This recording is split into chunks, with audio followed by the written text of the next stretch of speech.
98.1 Game Day is on. Presented by your Super Chevy dealers and Home Bank. Good for business, good for life. This is LSU football. Johnson looking left, throwing towards the end zone. One-on-one. Keyshawn Butte has it. He's in. Touchdown, Fighting Tigers! Taylor in at tight end. Two receivers right. Hand it off. Nope. Play action. Pulls. Give it to Lee at the 5. Lee right down the middle in the end zone. Touchdown, Tigers! LSU football on Eagle 98.1, the flagship home of the Tigers. Tonight, From Kroger Field in Lexington, it's the LSU Tigers and the Kentucky Wildcats. Now, live from the Mercedes-Benz of Baton Rouge studios, here's Matt Moscona and Jeremy Hill. Good afternoon and welcome in to Eagle 98.1 Game Day. I'm Matt Moscona. Jeremy Hill alongside will join me in just a moment.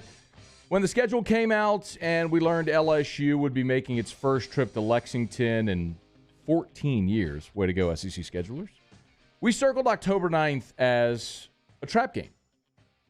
After LSU hosted Auburn, before LSU welcomed in Florida, a sleepy trip to Lexington awaits, a place where LSU has found itself in some pretty memorable dogfights, or more appropriately, catfights. Now the date is here, and true to form, this has the definition of a trap game for Kentucky. The Wildcats beat Florida and Lexington last week for the first time in 3 decades. That hangover likely lasted all week through Keeneland. Next Saturday, number 2 Georgia awaits Kentucky. And here come the wounded Tigers. Fresh off a heartbreaking home loss to Auburn, the first loss to the Auburn Tigers in Baton Rouge since 1999. It has been an uncomfortable week around LSU football. Discussions of Ed Orgeron's future have been front and center on talk shows, message boards, and newspaper columns. Could Ed Orgeron actually be coaching his final game for LSU today? The possibility, at least, exists. Or is this an opportunity, like he's done so often during his time in Baton Rouge, for Ed Orgeron to right the ship and get this thing pointed in a successful direction? With the Gators awaiting next week, then Ole Miss, and you know what happens come November. It's LSU in Kentucky. It's been a while since we've seen this from Lexington, but we're going to see it tonight. And we're counting you down right here on Eagle 98.1 Game Day.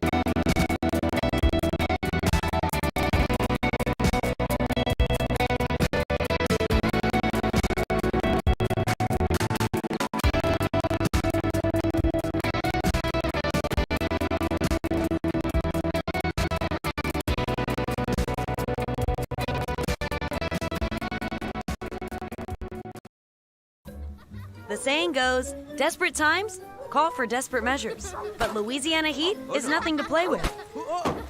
AC outages hurt everyone. Don't be a victim. Call Accutemp and schedule your maintenance check today. I've been doing business with Luba for 25 years.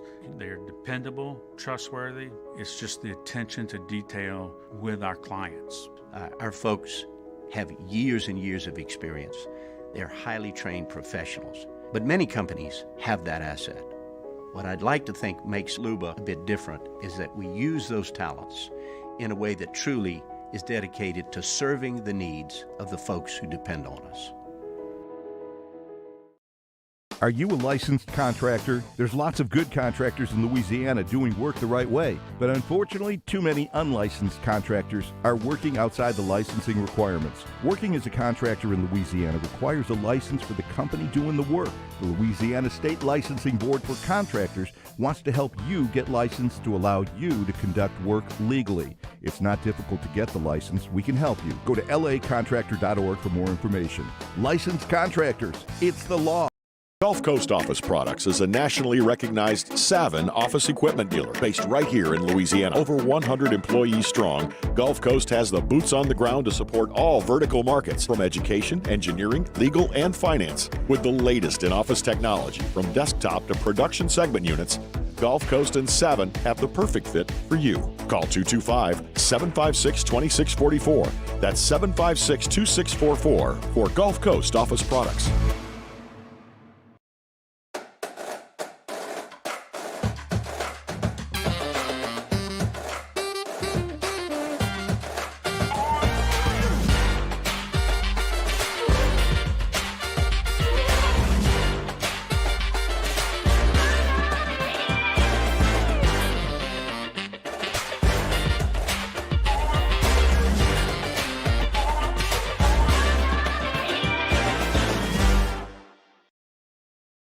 Eagle 98.1.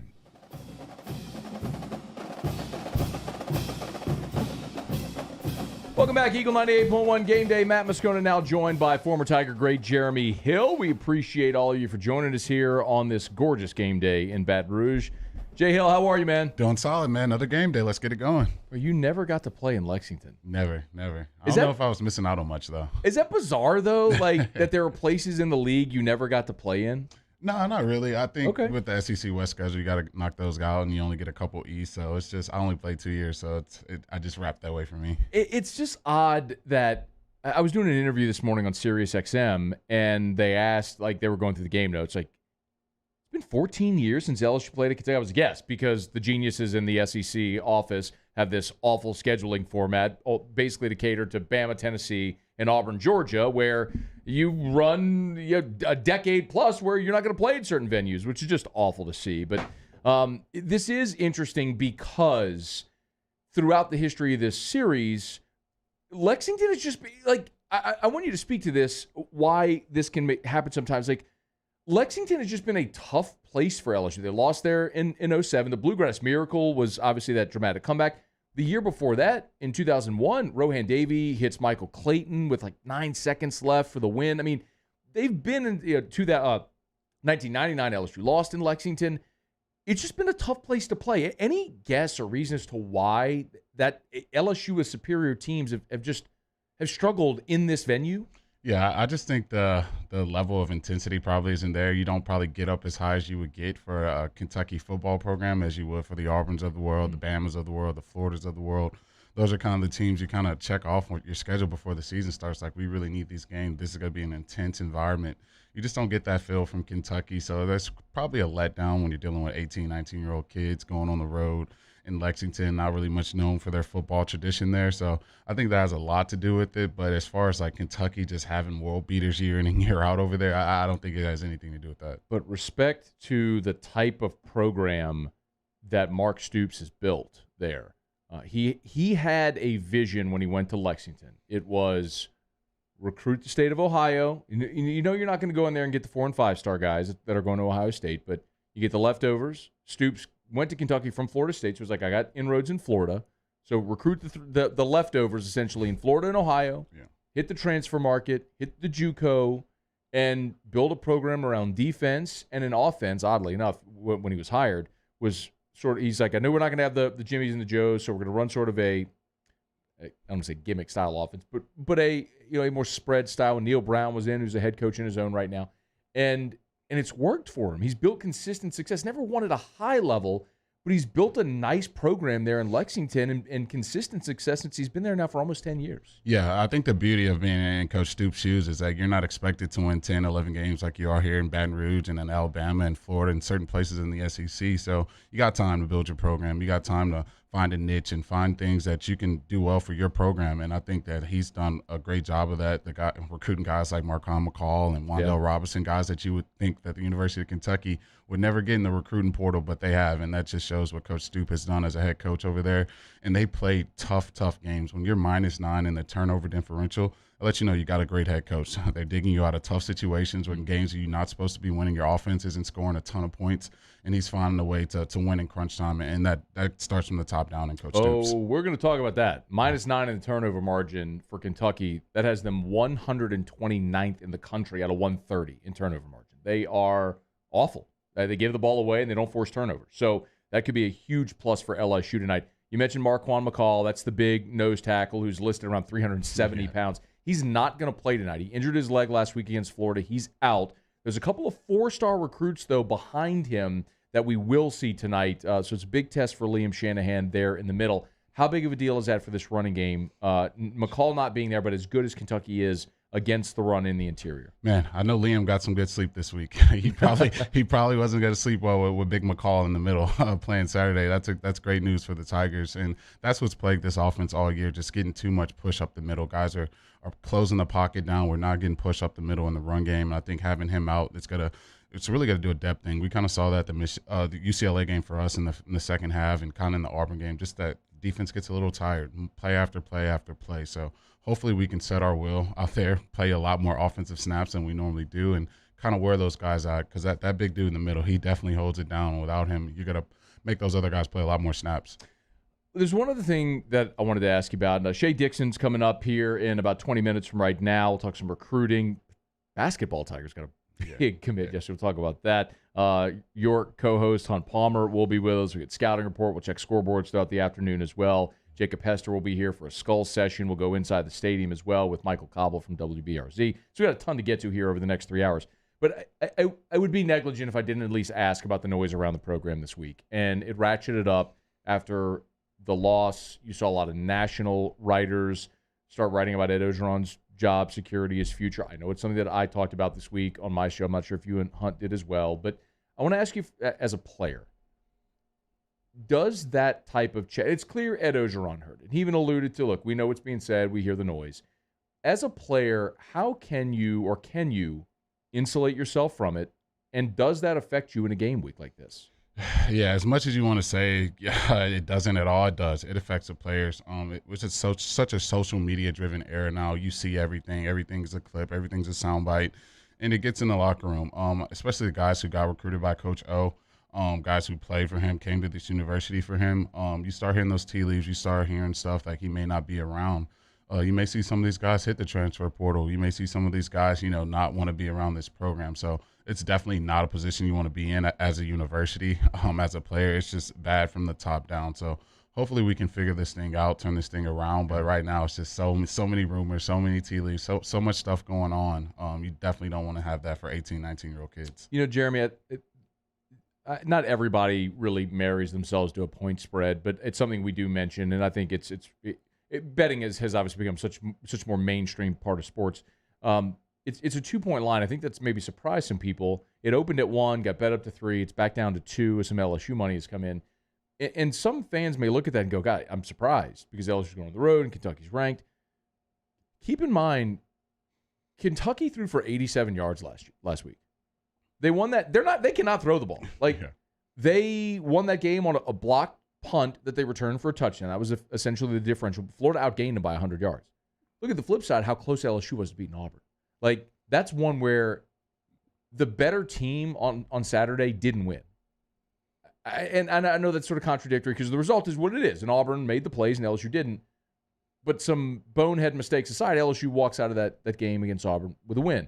Or maybe without some Houdini magic from Bo Nix on 4th and 2 a couple times. You tip your cap to him, but that still shouldn't have mattered.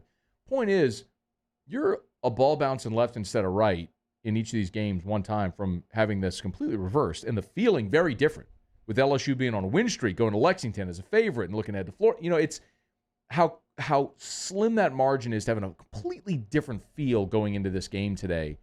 I think LSU has a great chance to win this game. I picked them to win the game. I picked them to win 24-20. I think we're going to see a low-scoring game, and I think they will.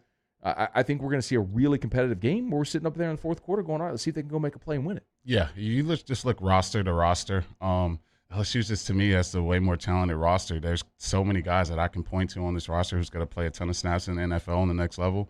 I can't do the quite same thing with Kentucky, and that's what's kind of confused me all this year. That's why I felt so great about this team going into the season. Just so much talent on this roster, so many guys who are going to be all SEC guys, some guys who are going to be All-American guys on this team, and we've played the way we played thus far. So I think for this coaching staff and for this program, I think going to Kentucky, putting on a huge road performance and getting that confidence and momentum and that bad taste out of your mouth from losing that football game at home. I think this team, man, I'm not impressed with the rest of the SEC except for Bama and Georgia. I think you can play tough and close in these games, and I think you got to start by doing that and winning today. Great opportunity for the LSU Tigers on the road against a ranked Kentucky team. They'll tee it up and kick it off at 6:30 from Kroger Field. We're counting you down right here in Eagle 98.1 Game Day. He's Jeremy Hill. I'm Matt Moscona. Casey Gaines, Danny Cardenas along for the ride as well. We appreciate them keeping us on time. We'll knock out a quick break here. When we come back, get you caught up on scores from around the country. The early kickoffs, most of them now into the fourth quarter. We'll let you know what's going on around the world of college football when we return here on Eagle 98.1 Game Day. During these challenging times, we know your healthcare needs don't stop. Cancer, accidents, injuries, and heart disease are relentless. So we are relentlessly innovating to keep you safe, both virtually and in person, connecting you with providers remotely, advancing clinical spaces, providing rapid and accurate testing, social distancing, and certified cleaning protocols. We are Auctioner, and we will not slow down. Auctioner Health, innovating healthcare. Starting in 1974, Central Plumbing has served Baton Rouge and surrounding areas for all of their plumbing needs. Through these tough and trying times, we want you to remember that the Payne family is here to continue to support and serve you. As a multi-generational business, there is no job that is too big or too small. Residential, commercial, industrial, hospitality, we're here for anything you need. 24/7, 365. Give us a call, 225-925-8552. It's no secret. The best oysters in Baton Rouge are at Jolie Pearl Oyster Bar. Enjoy mouth-watering South Louisiana flavor and oysters from all over the country. And don't forget our nightly drink specials.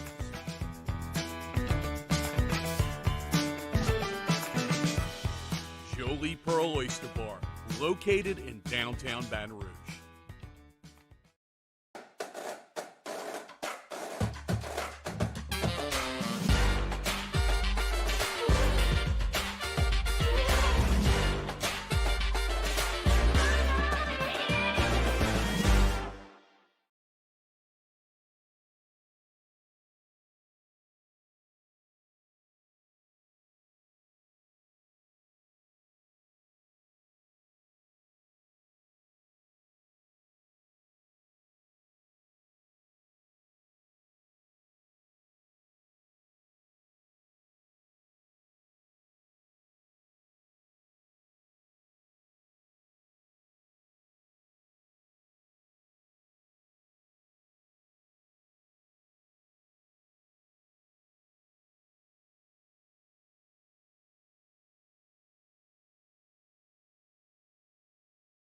GMC dealer.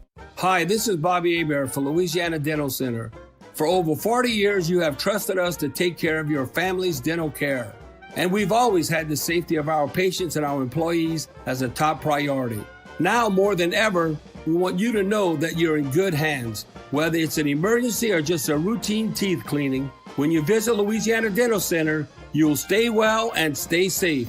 Louisiana Dental Center, your dental home team. We'll see you today.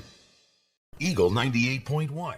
The Magnolia Bluffs Casino College Football Scoreboard. The Magnolia Bluffs Casino Hotel in Natchez. It's not what you play, it's who you play with. Let's get you caught up on scores from around college football today. The early games with a couple of really nice matchups that have been competitive. Let's start over in Dallas on ABC at the Cotton Bowl at the Texas State Fair. The Red River Showdown is what they call it now. Oklahoma and Texas. Longhorns were up 14-0 in a blink in the first quarter. As it stands right now, late in the third, Texas just added another field goal. It's 41-23. Spencer Rattler has been benched. in favor of Caleb Williams, who does have a 66-yard touchdown run in this game. But the story has been this Longhorns offense, which has done whatever it's wanted all day long. Safe to say OU's not running the table, huh? Not looking like it right now. I know a lot of people were high on the old Boomer Sooner this year, but just not playing well in this old Red River shootout, man. I didn't think it would be this bad. I thought it would be a little more competitive, but Texas is playing their tails off today. You made a joke in the break about what we're going to see in the playoffs. So like BYU and Cincinnati. And so, like, don't sleep on Texas. They had the early loss to Arkansas, and I know that was bad. But we've seen you can overcome an early loss and still get in. And look at what Texas has had. It looks they got another quarter to go, but they're looking good here against Oklahoma. And when you look at what Texas has ahead, Oklahoma State, which is a ranked team, they're on the road against Baylor, who's cruising today, by the way. Iowa State, Kansas, West Virginia, Kansas State. Texas is going to be favored the rest of the way. It's conceivable you could see an 11-1 Texas perhaps face Oklahoma in a rematch in the Big 12 title game. They get to 12-1. Don't sleep on Texas as a possible team that could be a playoff contender. As we say, look at that. Go ahead. What a play. He was about to have a walk-in touchdown. Texas stripped the ball from him, man. That's a great heady play by Texas. Yeah, and the more you say that, they make a great play like that. But, yeah, I know the playoff would love to vote Texas in, especially if they're sitting at 11-1. That would get some TV ratings right there. So I could definitely see that happening. It looked like it was Kennedy Brooks, man. He was on a breakaway. It looked like he was going to score, and a Texas defender right around the 10-yard line stripped him after about a 60-yard run, and Texas came up with the football. What an amazing defensive play there by the Longhorns. Look at this effort. Right around the 10-yard line, yeah. See, down. That knee may have been close. We have to see on the replay. But that knee down. He's down. He's down. They're going to reverse that. Yeah, it looks like you're right. It looks like Oklahoma on review might keep that ball. We'll keep an eye on it, though. Anyway, Texas, as of now, leading Oklahoma 41-23. In the Big Ten, 7th-ranked Ohio State hosting Maryland, having no trouble, 56-10. Talk about potential playoff teams. Ohio State has the home loss to Oregon. But again, in this playoff area, you can overcome an early loss, and Ohio State's kind of maybe hitting their stride a little bit. Yeah, if they continue to do that, Michigan's looking like they have a pulse this year. They finish the season out, blow them out, look impressive, and that goes to Big Ten championship, handle their business. I would definitely much rather see a one-loss Ohio State other than an undefeated Cincinnati any day of the week. That's going to happen. So, like, Cincinnati will play nobody over the next 8 weeks, and we'll forget about them. Michigan State is on the road in East Lansing. I'm sorry, in Piscataway, taking on Rutgers. That's on the Big Ten Network, so nobody's watching it. It's 28-13 Michigan State on top of Rutgers. In the SEC, number 13, Arkansas, off their blowout loss at Georgia. They're in Oxford against 17th-ranked Ole Miss, coming off their blowout loss, the hands of Alabama. Right now, Rebs 38-31. Back and forth they go a little bit. Arkansas had an early lead. Ole Miss has answered. And Lane Kiffin's still going for it deep in his own territory. Yeah, Lane just doesn't give a crap, man. He's winging it. He wants his offense to score points. Obviously, he has no faith in that defense, and you see why. Arkansas 31 points midway through the third quarter. Is not what you want to see. Is the bigger story the fact that Ole Miss has 38 on that Arkansas defense, which we were heralding early in the year? Yeah, no, I don't think that's a big deal. I mean, they played well against Texas' now backup quarterback, and then after that, you saw what Georgia did to him. They played well against Zach Calzada, so I don't know, man. I don't know how much stock I can put into that now, looking back through this season. And there, as we say, a deep shot from KJ Jefferson, and Arkansas has the ball down at the Ole Miss 20-yard line. So back and forth we go. Rebs leading by 7 with 11 minutes to play in the ball game, 38-31. But Arkansas now with the ball at the Ole Miss 20. Also in the SEC, 20th-ranked Florida. No issues with Vandy. It's 42-0. Emory Jones, 13 of 20 passing for 271 and 4 scores. Why does Vandy even try? Why? Man, they had that spread, I think, 38.5, and I was like, is that too rich? I was like, no, it's not. That's right where it should be, because they're not going to score a single point. It's just bad. Like, I wonder if they should just get rid of their football team, like maybe do another sport, Title IX thing, but they're just bad, man. They're going to lose a ton of games every year. Too much money in it. They're not going anywhere. South Carolina and Tennessee. How about the Vols offense, man? 38-20 with 10:40 to play in this ball game. That Tennessee offense, after the impressive performance last week against Missouri where they had 28 in the first quarter, They didn't skip a beat today against South Carolina there on Rocky Top. Man, that tempo is giving people fits, and that was probably the best thing Coach Heupel could have did for that program is switch quarterbacks, because ever since he's made that switch, man, they've been scoring with the best of them. Yeah. More rushing yards in one game than the Fighting Tigers have all season, man. Can you wrap your head around that one? No. Hendon Hooker, the Virginia Tech transfer, 17 of 22 for 225 and 3 scores today for the Vols, as Tennessee is looking to move to 2-1 in conference if they can get past South Carolina. Over in the Big 12, the Fighting Dave Arandas. How about Baylor? At 4-1, they're hosting West Virginia today and blowing the doors off of them. It's 42-13 Baylor on top of West Virginia. Man, they may be a little scary team to watch out for. A team you probably don't want to be playing if you're Texas with the 1 loss or if you're OU with the 1 loss. That's going to be a competitive team with Coach Aranda leading the charge. So I'm excited to see what Baylor does for the rest of the season. Baylor took the loss last week in a battle of unbeatens against Oklahoma State, 24-14. But no crime in what they're doing. He inherited a mess there, and really is doing well. Northern Illinois and Toledo. That's a 16-14 game with the Huskies leading on the road early in the fourth quarter. Akron looks like they may get their second win of the season. 5 minutes to play. Akron leading Bowling Green 35-20. In the ACC, it's a battle of smart kids. Georgia Tech and Duke. The Ramblin' Wreck 24-17 with 6:20 to play in the third. Old Dominion and Marshall early in the second quarter. Old Dominion 7-3 with the early lead there. Set the stage for the rest of college football this evening. You got Virginia on the road in Louisville at 2 o'clock. That's just about to kick. The 2:30 slate, Georgia at Auburn, the Deep South's oldest rivalry, although nobody really cares. Boise State and BYU. That one is in Provo at 2:30 on ABC. BYU's 5-0, you mentioned. It's an undefeated team. It's worth keeping it. They're ranked 10th in the country.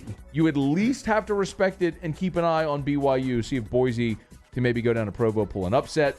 19th ranked Wake Forest. Yes, undefeated and 19th ranked Wake Forest, I'll say it again, is in the Carrier Dome against Syracuse today. 24th ranked SMU. They're on the road at Navy. That's a 2:30 kick. Also at 2:30, Florida Atlantic UAB. Middle Tennessee is at Liberty and Hugh Freeze. In the ACC, Florida State visits North Carolina at 2:30. What a game that would have been in a bygone era. Now it's just sort of forgotten. Wisconsin and Illinois in the Big Ten at 2:30. UMass hosting UConn. Eastern Michigan against Miami of Ohio. Ball State, Western Michigan. Central Michigan is at Ohio. Looking for other games you might care about, like this one at 3 o'clock on Fox. Penn State visits Iowa. That's number 4 versus number 3. You have a feel on that game? Penn State, Iowa. I think Iowa. Iowa's offense just looks a little more explosive, and I don't think Penn State can score enough. So I'm gonna go Iowa there. Sean Clifford, Jahan Dotson, a really nice pitch and catch combo from Penn State. But I agree with you. Iowa has been so solid all season. Every challenge that's been in front of them, they've knocked it down. But a battle of unbeatens there in the Big Ten. North Texas visits Missouri today at 3 o'clock as well. Keep an eye on this one up in Pullman. Oregon State at Washington State. Oregon State's a 4-point favorite. Jonathan Smith, the head coach at Oregon State, has really done a nice job since taking over. Oregon State's not a championship team, but that could be a spoiler. So keep an eye on Oregon State this season. East Carolina at UCF. UTEP visits Southern Miss. UTSA is at Western Kentucky. In the Big 12 tonight, TCU visits Texas Tech. Buffalo is at Kent State. Georgia Southern at Troy.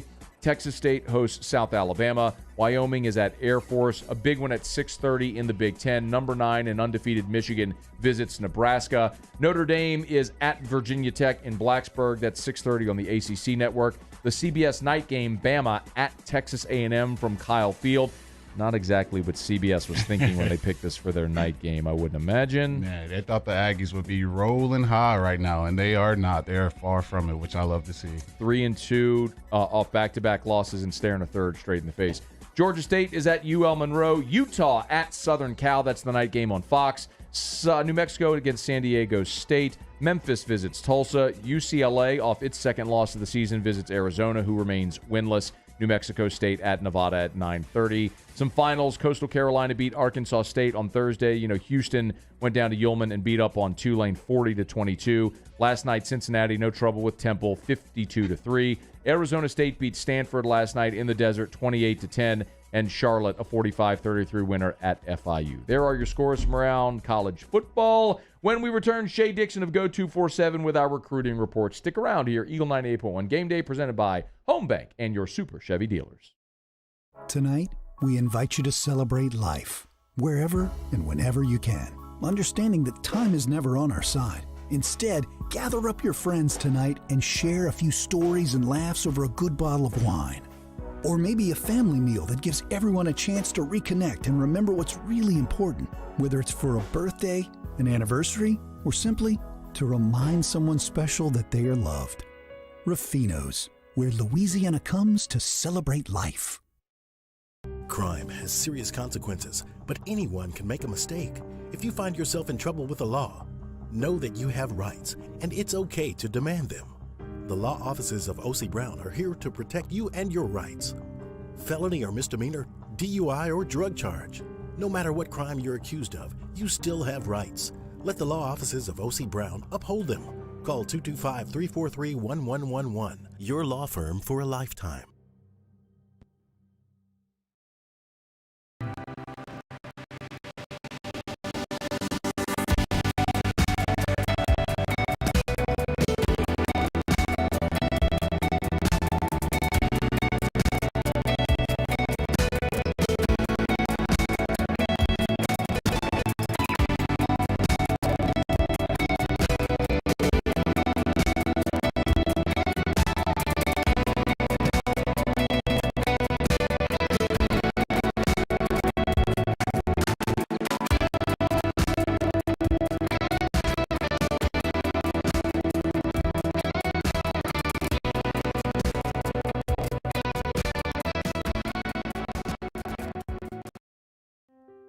To the heroes who are working tirelessly to care for our communities, we thank you. We will never forget the countless hours you dedicated on the front lines, choosing to risk your own health to fight for our friends, neighbors, and family members. I mean, you guys are out on the front lines fighting it. We are grateful for your heroic acts and unwavering spirit. Together, we are overcoming this adversity and make our state healthier and more vibrant again. Ochsner Health. If you're in an accident, a car accident, a slip and fall where you're injured, you need to call an attorney. The defendant insurance company, it's their goal to close the case as quickly as possible and pay out the least amount of money as possible. That's why it's important to call an attorney and call the law office of O.C. Brown. At the law office of O.C. Brown, we're a family-owned firm. We want to be your law firm for a lifetime.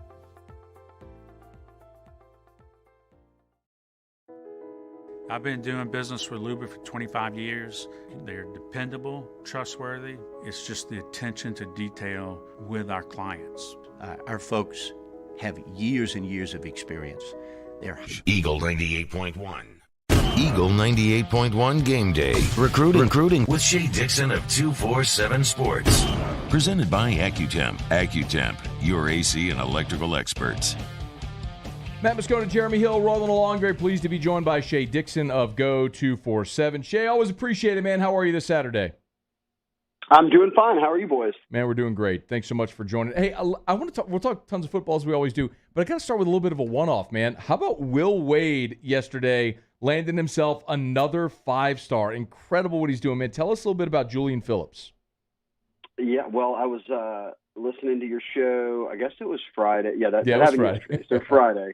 And Billy and Body works with me, put out the news, and Julian Phillips, the 5-star committed, had just put it public, and I made sure everything went out. I get in the car, I turn it on, and you're screaming at the top of the lungs about a 5-star, and I was like, what did I miss? I was like, oh, basketball. That's exactly what I was just doing when I was inside. Good. But no, look, this is Will Wade keeps on rolling, man. Another 5-star, number 2 power forward in the country. A consensus top 20 player, and I think it's like kind of top 30 guys are all 5-stars. He's as high as 15 in a couple of rankings, but a 6'8", 200 guy. I think the comp we had him on our website, which was from this past offseason, so maybe even a year ago, and I'm sure he's grown his game since then, was kind of a Corey Brewer type player. But cool. I know when Billy caught up with one of our national analysts, he had watched a bunch already over the summer and into their practices this season and said, look, this is a kid who is a true Swiss Army knife. And up there with anything. He can defend multiple positions. He can rebound. He's a guy who can run the floor even at 6'8", so he's versatile. And look, you were saying yesterday on the radio, they beat out.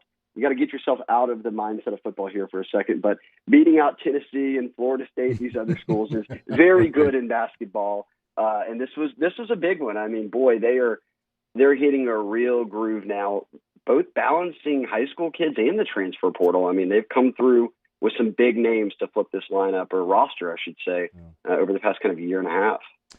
Shay, let's transition from basketball to football. And there was really gigantic news this week as the Division I Council has approved the I don't know how they phrase it, Shay. Is it scholarship leniency or to allow transfers? Can you explain as simply as you can what they approved this week?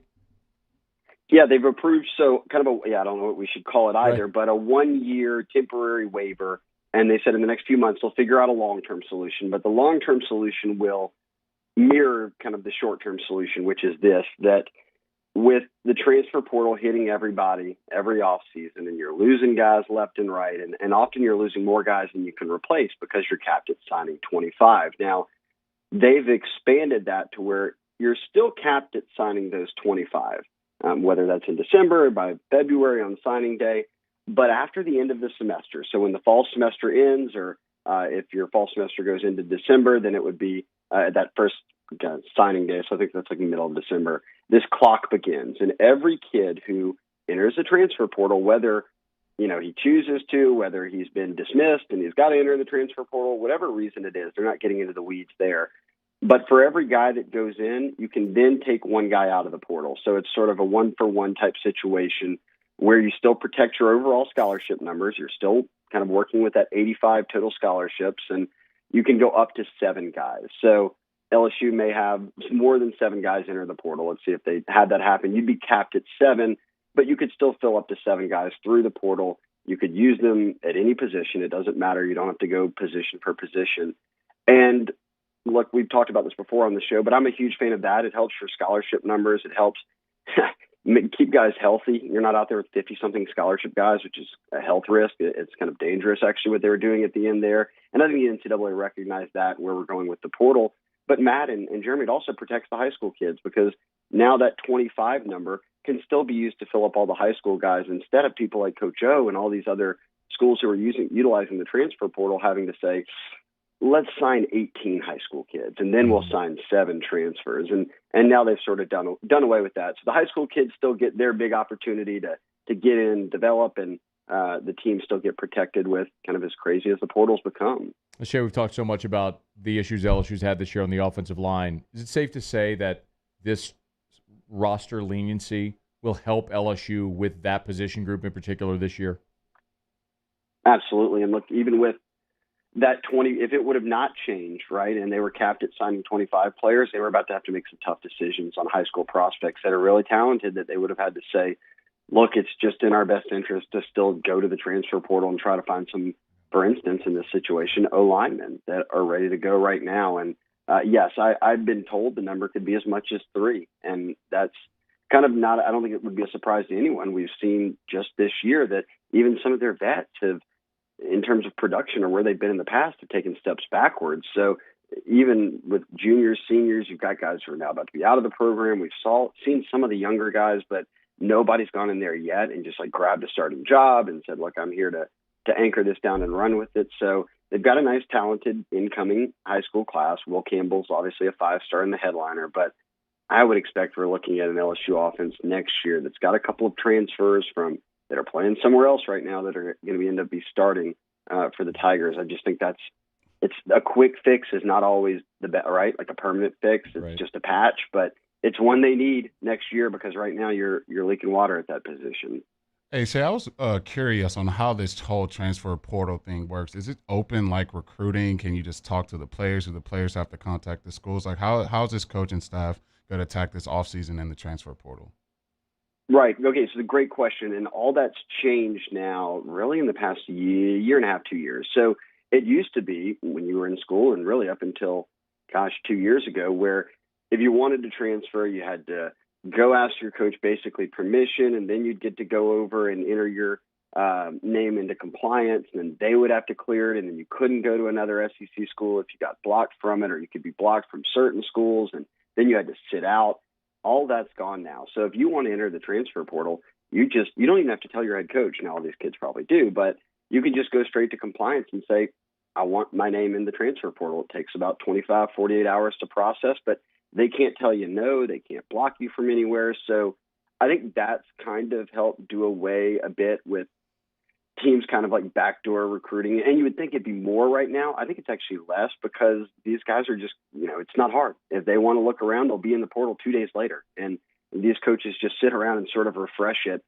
They've got guys, analysts that look through all that with recruiting. And now almost all of these SEC teams have someone who's just sitting around monitoring the portal and watching films, cutting up film of guys who have entered their name and kind of ranking out a board and seeing who you might need. So it's almost become like a whole second act to making a recruiting board and evaluating high school prospects. And so often it was just a few JUCO guys, and maybe you get a transfer, but you were never really evaluating him during the season because he kind of came into play in the spring.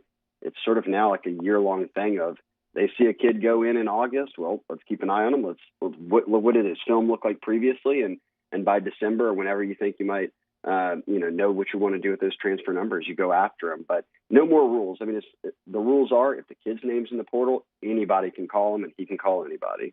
Shay, got a couple more for you. Shea Dixon's with us. Go 247. He's on Twitter at Shea Dixon. Big D-line target for LSU, Trayvon Williams out of Mississippi. He decommitted from Florida State today. LSU in the mix there?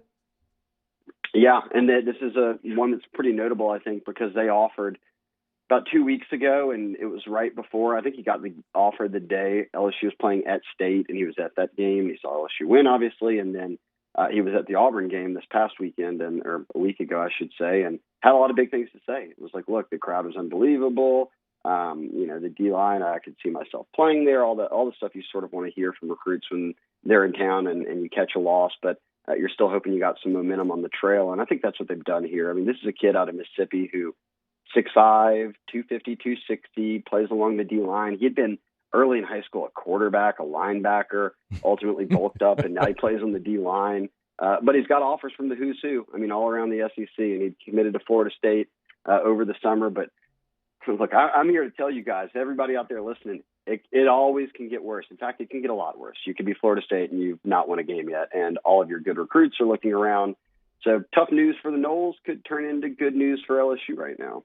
The last thing, Shay, is look, it's the uncomfortable conversation, but it's kind of a question everybody asks. And I've been asked it 100 times already, so I know you've got it every day. But with questions and uncertainty around Ed Ogeron's future, people start to get leery. Like, could recruits jump ship? How does a circumstance like this really impact a recruiting class with the current commits and the targets?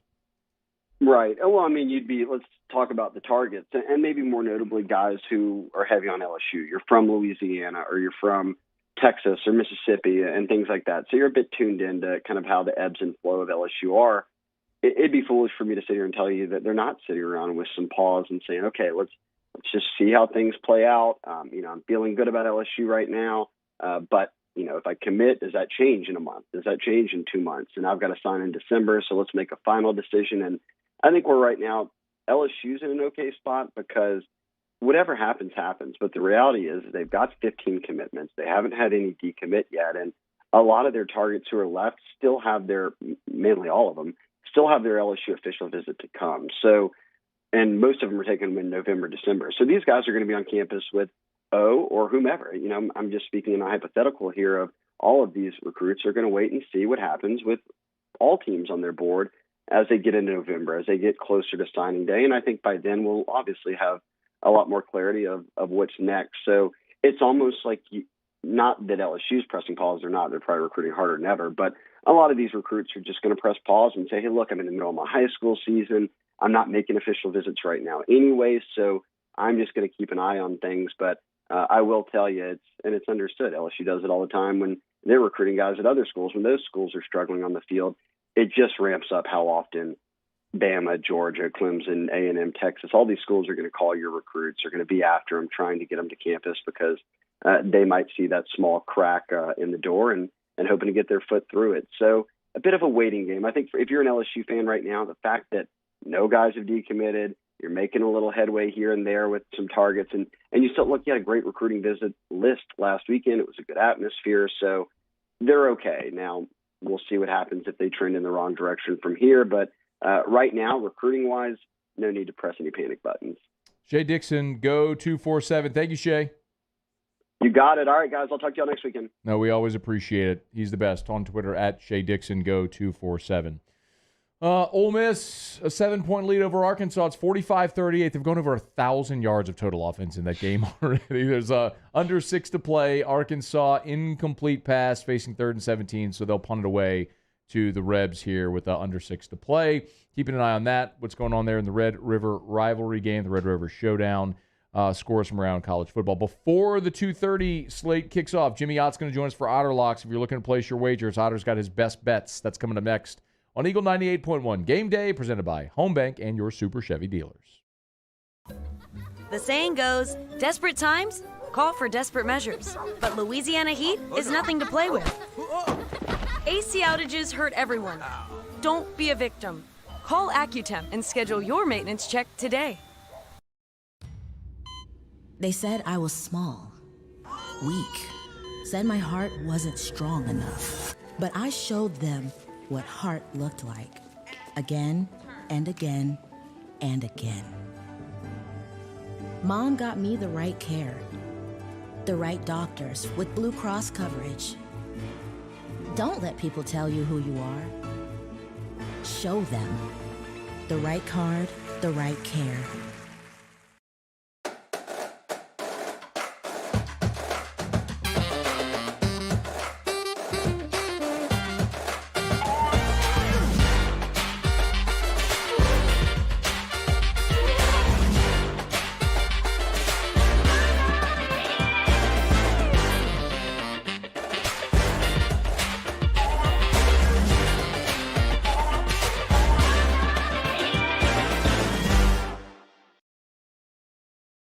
ServiceMaster Elite create clean, disinfected work environments. As a local business, we take pride in serving the New Orleans and Baton Rouge areas. Our cleaning protocols follow CDC and OSHA standards for healthcare settings, offices, senior living, restaurants, and industrial plants. Contact ServiceMaster Elite to get your operation ready for reopening with germ disinfection cleaning. ServiceMaster Elite, the trusted choice in professional cleaning since 1996. During these challenging times, we know your healthcare needs don't stop. Cancer, accidents, injuries, and heart disease are relentless. So we are relentlessly innovating to keep you safe, both virtually and in person, connecting you with providers remotely, advancing clinical spaces, providing rapid and accurate testing, social distancing, and certified cleaning protocols.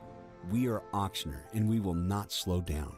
Auctioner Health, innovating healthcare. Starting in 1974, Central Plumbing has served Baton Rouge and surrounding areas for all of their plumbing needs. Through these tough and trying times, we want you to remember that the Payne family is here to continue to support and serve you.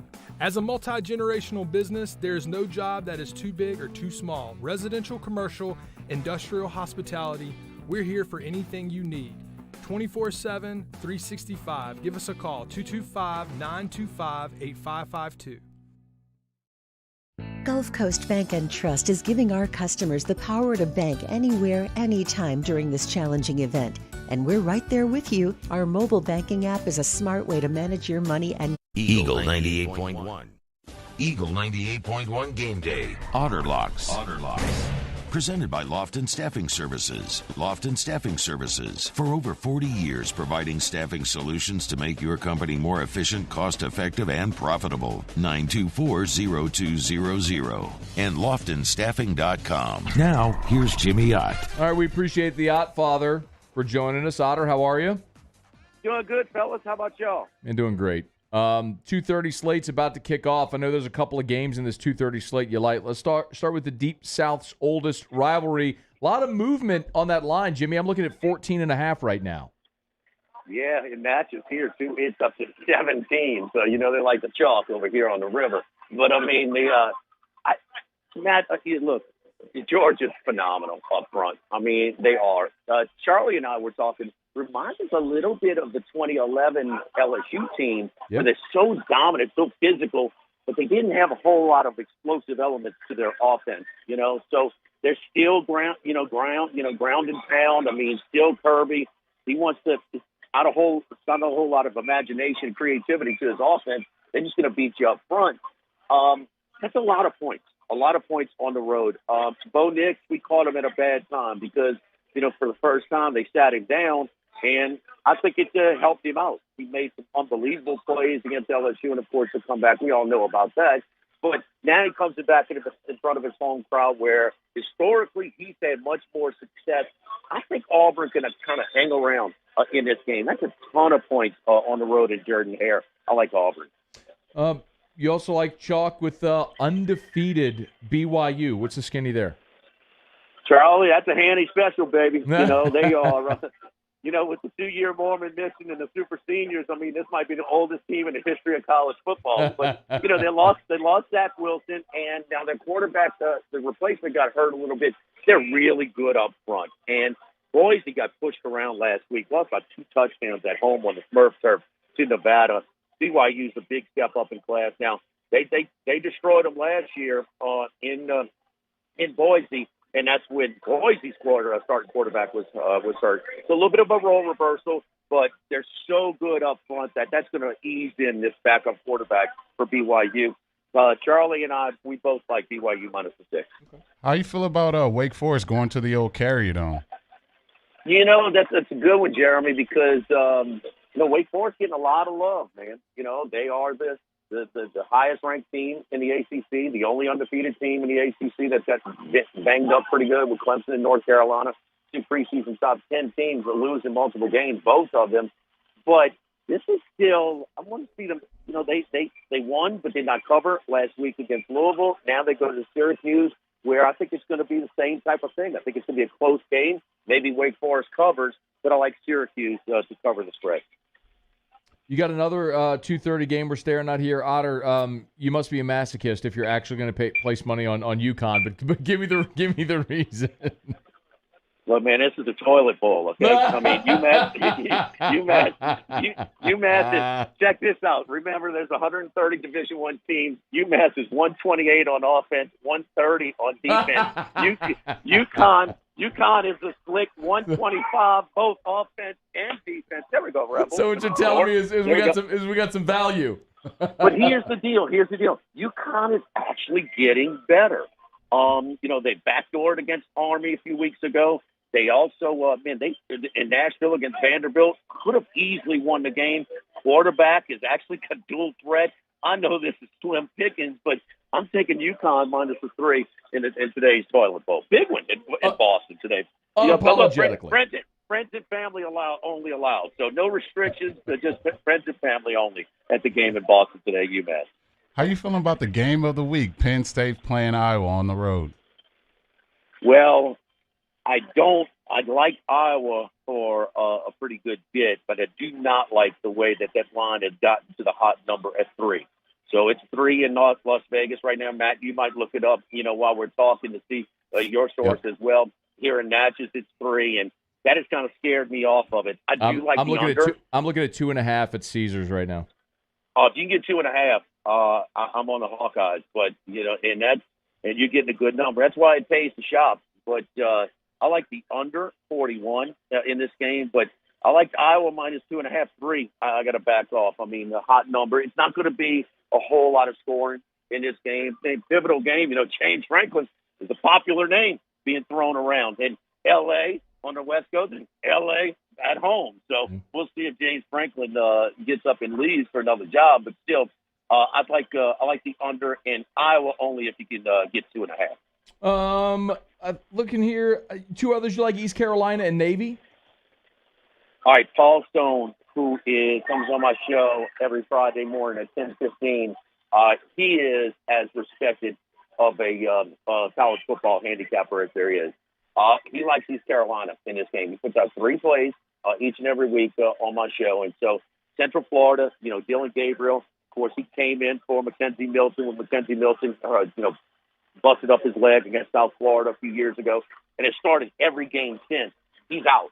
He's out, and this is a big drop-off from Gabriel to the backup. Central Florida lost last week to Navy. East Carolina, the Pirates, are getting better and better. After they opened in Thursday night, they lost handily to Appalachian State.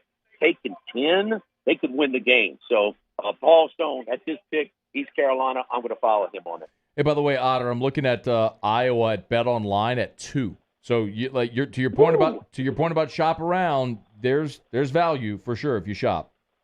Absolutely. That's what it was today when I woke up, or checked them, like about 10:30 this morning with the opening lines. And so, some places it's bouncing around. And like Jeremy said, it's a high-profile game. It's getting a lot of action.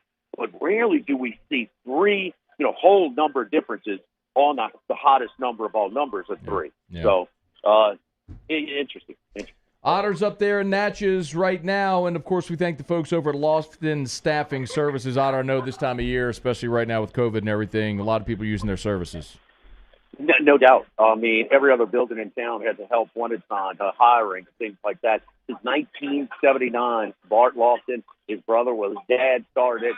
They have continued. It's a second-generation outfit, and for over 40 years been helping solve staffing solutions for a lot of people around town. 924-0200, Lofton Staffing Services, and loftonstaffing.com.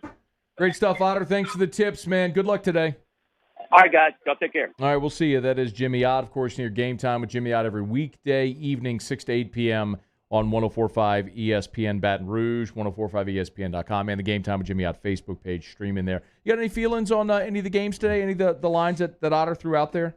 Yeah, I got a couple. I don't know why he's placing a penny on UConn, but hey, he feels like that's the move to make today. But yeah, I'm gonna be looking at that Penn State Iowa game. I think Iowa gets it done. I agree. To his point, it does pay to shop around because 3 is obviously a hot number. I wouldn't touch that Penn State Iowa game on the spread. I do like a money line play on. I think it's a virtual pick 'em. I like a money line play on Iowa because I think you and I agree Iowa wins the game. Yeah. So I mean, I would. Yeah, I'm comfortable there, but that's about the extent of what I'd be willing to do in that ball game. But Iowa, man, there's something about that team. And Kirk Ferentz, throughout his time, there at Iowa, he's been this perennial 7-5, 8-4, and every half decade or so, boom, he pops up, and you have this 10-win season. They go to an Orange Bowl or something like that, and it's kind of this feels like that team. They're a team that doesn't always lose guys early to the draft, and especially with the super seniors, post-COVID, getting an extra year, I think that's a team that's really benefited from it. They're a veteran team that's played together, and you're seeing the fruits of that right now. Yeah, they're a well-coached football team. I remember playing them. They're not going to kill themselves with penalties. They're going to be assignment sound. They're going to be physical. They're going to be in shape. And he does a great job running that program. Obviously, they're not fighting for national championships year in and year out, but that Iowa football team is going to come to town to play, and that's what Coach has done over there. And it's going to be a great game, a great environment over there, a home game for them to really put the nation on notice. And I think they go out there and do that. We got some drama. Arkansas has just gone into the end zone. KJ Jefferson on a design pass ends up tucking, improvising, and gets into the end zone. They're a PAT away from tying it with about a minute to play. And over at the Texas State Fair in the Cotton Bowl, Oklahoma, once being blown out in this game, Marvin Mims, a 52-yard touchdown reception. Oklahoma is a 2-point conversion away from tying that football game there with Texas. Man, incredible. I didn't think they would have a chance. I was already giving Texas all the praise. Like, look at Sark and the crew just winning a big Red River shootout. And bro, a half an hour ago, you and I were sitting here talking about is Texas a potential playoff contender? Exactly. They got to finish off this game. I mean, meanwhile, Oklahoma, remember, is still undefeated. Like, the bigger surprise in this one was that it got so one-sided toward Texas. But look at OU battling back behind Caleb Williams. Jay Hill, what you have here now, regardless of how this finishes, you got a quarterback controversy in Norman. Yeah. Because Caleb Williams has come in and rallied, and Spencer Rattler has not played well all year. It may not even be a controversy. Caleb Williams might be just your guy. I think they go Caleb to this point. He's playing sensational. He just seems to have a better rapport with the receiver, a better, flow of this offense. He seems to know exactly what he's doing out there, and obviously you see how he's playing. They got Rattler back in the game for a 2-point conversion, but I would not take Caleb off the field at this point. He is rolling hot. What in the world are we looking at? Let's just keep it here just for a second. So it's 41-39 Texas. OU is lining up for the 2-point conversion, 7:25 to play in the ball game. So this would tie it if they convert. Rattler on the roll. Got it. Did he get it? He did get it. All right, so 2-point conversion is good. We are tied there at the Cotton Bowl with 7:25 to go. Meanwhile, Ole Miss is getting the ball. Tie ball game, 1:22 to play there in Oxford. Matt Corral, see if he can lead a game-winning touchdown drive here against the Hogs. When we return, we'll go out to Alec Box Stadium because that's where your co-host weekdays is today. Hunt Palmer, the LSU Sports Radio Network, and the co-host of Hunt and Hill. He's watching a little fall baseball on a beautiful football Saturday. But we'll talk a little ball with Hunt Palmer when we return on Eagle 98.1 Game Day. It's no secret. The best oysters in Baton Rouge are at Jolie Pearl Oyster Bar. Enjoy mouth-watering South Louisiana flavor and oysters from all over the country. And don't forget our nightly drink specials.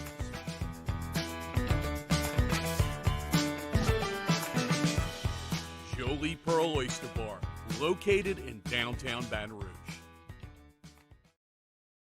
Eli's always been into grilling. It took us a while to see it, but the signs were there. What are you doing, Eli? I knew grilling was my thing. I have been talking about it throughout my career. Happy with the results? I am. Got the new grill from barbecueguys.com. It performed great. My advice, as I always told my boys, do more of what you're born to do. Barbecue Guys, for those who were born to grill. You want cheese on your burger, Pops? I'll take a little cheese. Front to Back Boat Service has been family owned and operated for 30 years. And the Sherman family is NMEA certified. That's the National Marine Electronics Association at Front to Back. They are committed to improving the safety and technology of marine electronics through installer training, interface standards. And look, the fall and the winter, it's the perfect time to do that yearly maintenance you've been putting off. Get those parts you've been wanting. So schedule your appointment today at Front to Back, North Airway off of Airline Highway. Tonight, we invite you to celebrate life, wherever and whenever you can, understanding that time is never on our side. Instead, gather up your friends tonight and share a few stories and laughs over a good bottle of wine. Or maybe a family meal that gives everyone a chance to reconnect and remember what's really important, whether it's for a birthday, an anniversary, or simply to remind someone special that they are loved. Rafino's, where Louisiana comes to celebrate life. Crime has serious consequences, but anyone can make a mistake. If you find yourself in trouble with the law, know that you have rights, and it's okay to demand them. The law offices of O.C. Brown are here to protect you and your rights. Felony or misdemeanor, DUI or drug charge. No matter what crime you're accused of, you still have rights. Let the law offices of O.C. Brown uphold them. Call 225-343-1111. Your law firm for a lifetime. To the heroes who are working tirelessly to care for our communities, we thank you. We will never forget the countless hours you dedicated on the front lines, choosing to risk your own health to fight for our friends, neighbors, and family members. I mean, you guys are out on the front lines fighting it. We are grateful for your heroic acts and unwavering spirit. Together, we are overcoming this adversity and make our Eagle 98.1. Eagle 98.1 Game Day. Hunt and Hill on Game Day. Presented by First South Farm Credit. First South Farm Credit. Financing farms and land since 1916. Hunt and Hill is heard weekdays from noon to 2 on 104.5 ESPN Baton Rouge. Now, here's Hunt Palmer and Jeremy Hill. Welcome back to the Eagle 98.1 Game Day pregame show. Got my boy Hunt Palmer, half of Hunt Hill. Hunt, how we doing? It's a beautiful day to watch the greatest game God ever made out here at Alex Box Stadium. Jeremy Hill, how are you? I'm doing great, man. How's the scenes like? Well, what's the team looking like? You getting any action so far? Yeah, it's been good. There's a couple hundred people out here. It's a gorgeous day. For those listening that are familiar with, obviously, Andrew Stevenson, who played center field here for for 3 years and was as good as anybody out there. His younger brother Josh just ran a ball down in the gap, made a diving catch. So with Stevenson running the ball down in the gap at the box, it all feels right. So it looks like the Rebels got their popcorn ready. They're up 7 with a minute left. You think they can pull it out?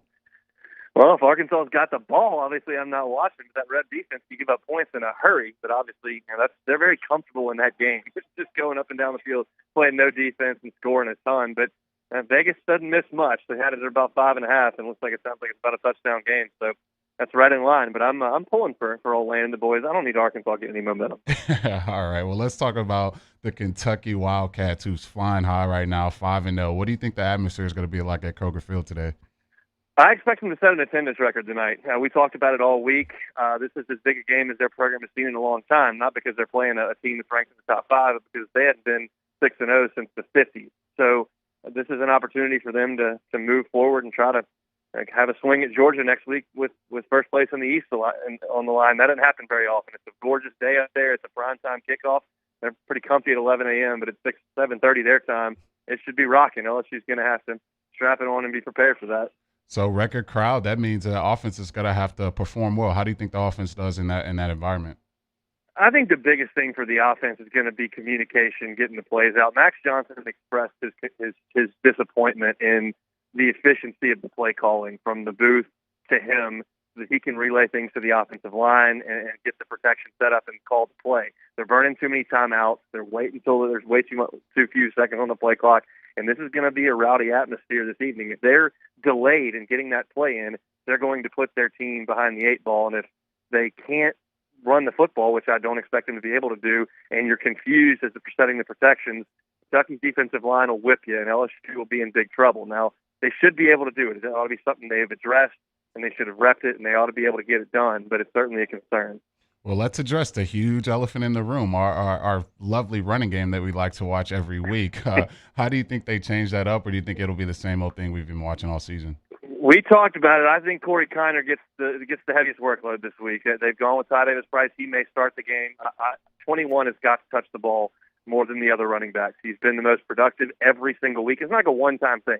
It's every week he's the best guy out there. I think it changes. Everyone in LSU's football program understands how important this game is, and you got to do it with your best player. He's your best option at running back. I think it looks different. I do also think they're going to run some things out of some different formations.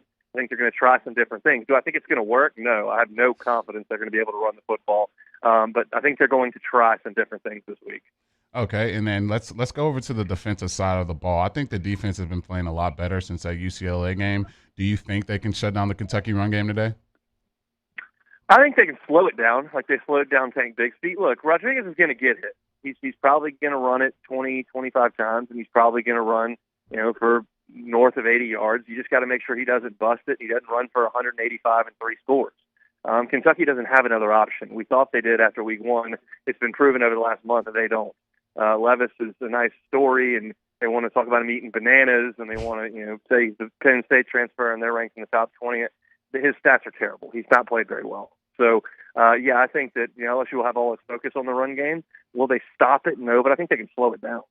So if you're a Tiger fan, you don't know much about this Wildcat football program. What's one player on their offense that you should be on high alert for? Well, I think you know where I'm going there. Rodriguez will get the most touches, but the guy that's most likely to make the play is Wandale Robinson. He's, as we've compared him all week, he's kind of like Deontay Harris with the Saints. They want to get him the ball around the line of scrimmage, have him make 1 or 2 guys miss, and it's off to the races. He is as explosive as anybody in the league with the ball in his hands, and they'll do it around the line of scrimmage. He's not really a threat to beat you on a double move or a jump ball in the end zone. He's a smaller guy, but they're going to get him the ball in space and see if LSU can tackle him, and that's where LSU's secondary has got to come to play. They got to get him on the ground once he touches it, because Kentucky will find a way to get it in his hands around the line of scrimmage. It's a matter of tackling him. 8 touchdowns and 6 interceptions. Not exactly Heisman numbers for Will Levis. How do you think he performs today? I think trying to count on turnovers is a dangerous thing. A lot of times those are more chance, a tipped ball, a fumble, something like that. But Kentucky has turned it over a ton. That's obviously a story. Again, I don't expect, because Will Levis has thrown a pick in every game, that he'll throw another one, but I'd sure appreciate it. LSU's defense is plenty capable of making plays on the ball. So I know you said that just now, but -9 in the turnover differential. Do you think this defense can take advantage of that today?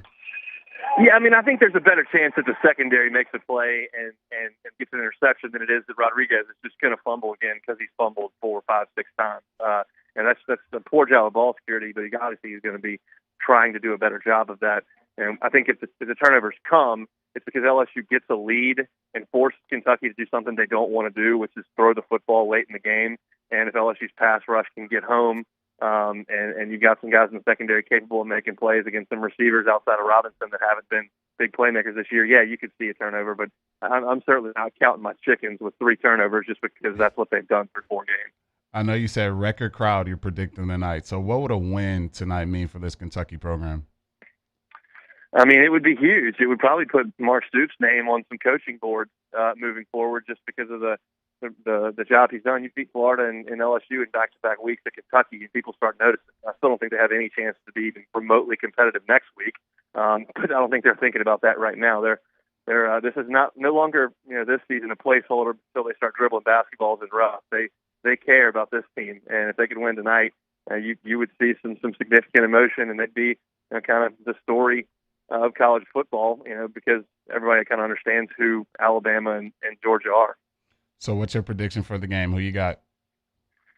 I think it's going to – I've been asked that all week. I was asked that all week last week, and my answer is I really don't know. I expected last week to be close, even though I thought LSU would win, and it was. I do think that it'll be close tonight. I think LSU's got some more talent, but Kentucky is better where it matters the most at the line of scrimmage, and that's where LSU's gotten beat. It's going to be really close. I don't know if I have a call one way or another, but I'll be pulling for the guys in the gold helmet. So tell people where they can listen to you pregame and postgame. Yeah, we're going to be at Cards and Culture out in Perkins Row. Anthony Renato's place, really excited about it. Garrett Brumfield, Marlon Favorite, will be with us here at 4:30 as we crank it up, and you can catch us on the LSU Sports Radio Network if you're listening in Baton Rouge. Obviously, we'll be right there on Eagle 98.1, but you can find an affiliate in your area. We're going to have some fun, and then 30 minutes after it goes final, win or loss, we'll be right there taking your Twitter interaction and chatting about the Tigers. So I'm looking forward to the evening. Appreciate some time, Hunt. All right, guys. Y'all be good. All right, brother. How in the world did you let him get away without giving a pick? How did you let him weasel out with it? Yeah, he definitely did. I think it's going to be close. No kidding, Hunt. Get out of here. Hunt, give me a pick. Be a man. Lay it out there. Be right or wrong. Yeah, I should have let him got off that easy. I got the Tigers. He gave me a real pick during the show. What did he pick? So he picked the Tigers. He picked the Tigers. He thought we'd get it done. This is it. Ole Miss, after Arkansas tied it, 68-yard bomb. They went up by 7, and because this game is drunk, Arkansas now with 6 seconds to go has a 1st and goal. They basically have one play to try to tie the game, and we will see if they can do it. Meanwhile, Oklahoma has taken the lead on Texas. Incredible. 6:50 still to play in that ball game, and it's 48-41 OU on top of UT. Texas has the ball at their own 29-yard line. We'll keep you posted. They're set for a pretty dramatic finish there. They're also underway on the Plains, Georgia and Auburn, the Deep South's oldest rivalry. Auburn with the ball to start the ball game. We'll keep you posted as that moves along with this 2:30 slate. Glad you're with us here. It's Eagle 98.1 Game Day presented by Home Bank and your Super Chevy dealers. I've been doing business with Luba for 25 years. They're dependable, trustworthy. It's just the attention to detail with our clients. Our folks have years and years of experience. They're highly trained professionals. But many companies have that asset. What I'd like to think makes Luba a bit different is that we use those talents in a way that truly is dedicated to serving the needs of the folks who depend on us. Are you a licensed contractor? There's lots of good contractors in Louisiana doing work the right way, but unfortunately, too many unlicensed contractors are working outside the licensing requirements. Working as a contractor in Louisiana requires a license for the company doing the work. The Louisiana State Licensing Board for Contractors wants to help you get licensed to allow you to conduct work legally. It's not difficult to get the license. We can help you. Go to lacontractor.org for more information. Licensed contractors, it's the law. Gulf Coast Office Products is a nationally recognized Savin office equipment dealer based right here in Louisiana. Over 100 employees strong, Gulf Coast has the boots on the ground to support all vertical markets from education, engineering, legal, and finance. With the latest in office technology, from desktop to production segment units, Gulf Coast and Savin have the perfect fit for you. Call 225-756-2644. That's 756-2644 for Gulf Coast Office Products.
Eagle 98.1.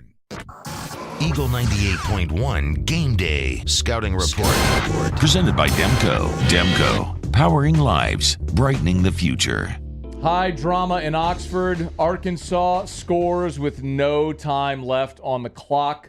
Sam Pittman lining up to go for two and the win. It's Ole Miss 52, Arkansas 51. The Hogs are going for the win. You asked me with 1 second left, like, you go for this. I was like, hell yeah, you go for two, man. Nobody can stop anybody. You don't want to go mess around with overtime. Just get 2 yards and you win the game. So KJ Jefferson, 1 second on the clock. Just stepped to his left, lobbed one in the back of the end zone, and nothing to it, man. Neither defense showed up today at all. And the Hogs now a 2-point conversion away from going into Oxford and getting a big win in a game where they were trailing. It looked like they were dead twice in this ball game and rallied. Meanwhile, in Dallas, OU continues to lead by 7 as in the final minutes there of that ball game. They've come all the way back. I mean, it was 14-0 in the first 2 minutes of that game. And now Texas has turned it over on downs with 4:39 to play. They were in the red zone. I couldn't see exactly where they were. They were deep in the red zone, turned it over on downs. And now 4:39 to play. OU has taken over on downs, leading by 7. So Texas will need to stop. They do have 2 timeouts. The Longhorns do. They need to get the ball back. All right, here's the 2-point conversion. Jefferson rolling right. It is incomplete. So Ole Miss is going to hang on and win the game 52-51. What do you think about the decision by Sam Pittman? I love it. I said it to you with break. I loved it. It was. Oh, is it? Is it? Is it? I There's think a they may be flag. defensive holding. Oh, ineligible downfield. Okay, It's okay. Ineligible downfield. I was Okay, I was about to say, talk are they about really going to some clear drama. this field and maybe do it again? That was shades of Ohio State and Miami back in 2002. All right. This is the scouting report segment. Let's take a peek at the Kentucky Wildcats. Mel Kiper Jr., for whatever it's worth, every year puts out his big board. He has his top 10 at every position, and there are 2 players on this Kentucky team in Mel Kiper's top 10 at their respective position. One of them is their right tackle, Darian Kennard. I had a chance to meet Darian Kennard at SEC Football Media Days. He was one of the athletes that Kentucky brought. He is a monster of a human. He has played almost every position along that offensive line. He was supposed to move from right tackle to left tackle, but then Dare Rosenthal transferred in. Dare moves right into left tackle. Darian Kennard goes back over to right tackle. So a couple of really good bookends there for Kentucky on that offensive line. Yeah, that's exactly what you want to have as an offensive coordinator, as a head coach going into a season. two stalwarts on both sides that you trust on time and time again, who can have your quarterback protected and do a great job in the run game. And that's exactly what we lose there. And he goes over to Kentucky. You see what their run game is doing. Obviously, the leading running rusher in the SEC right now on their roster, and that points to the offensive line. That means they're moving people around and making his job very easy. Well, that leading rusher is Chris Rodriguez, who also happens to be in the top 10 running backs on Mel Kiper's big board as the number 10 running back in this year's draft. Brees Hall from Iowa State 1, Isaiah Spiller from Texas A&M 2. A lot of familiar names. Zach Charbonnet from UCLA, who LSU saw as 5. So just some perspective there. As Chris Rodriguez 10th. What do you like about Rodriguez? Man, just low center of gravity to the ground, really hard to bring to the ground, really shifty guy, tough runner. They're going to give him a ton of carries. The only thing that's a little alarming for me, which I'm looking at my chops as an LSU fan, is the 4 fumbles lost already, being only 5 games through the season. So that's got to be something that I know they're going to be punching at the ball, and I know he's had an issue with should he wear gloves, should he not wear gloves. That's good news for the Tigers. Auburn on its first possession of the game, Bo Nix put it on the tight end's hands in the end zone. He flat dropped it. So, and then Bo Nix fumbled, and he's going, what are you doing? Is that a fumble? But no, he just threw it. Bo Nix fumbled, scooped it up, and then just sort of threw it underhand. I think they're calling a fumble. That's not a fumble. He recovered and then threw it under it. But that is typical Bo Nix, what we just saw right there. But Auburn should be up 7-0. Defensive end Josh Paschal is another guy. He's a team captain. He's one of those veteran players. He is an edge rusher, and this is a guy that you got to keep an eye on. He wears number 4. Had a big play last week with the block punt. This is a guy you got to keep an eye on because he's been a game wrecker at times. Yeah, that's a guy I'm going to have my eyes on. I know we're going to probably be chipping the crap out of him with Jack and with the backs out of the backfield, but if you don't pay the right attention to this guy, have 2 linemen on him, or just let him rush with our own line, he can wreak havoc. And I know we're going to be in past situations time and time again.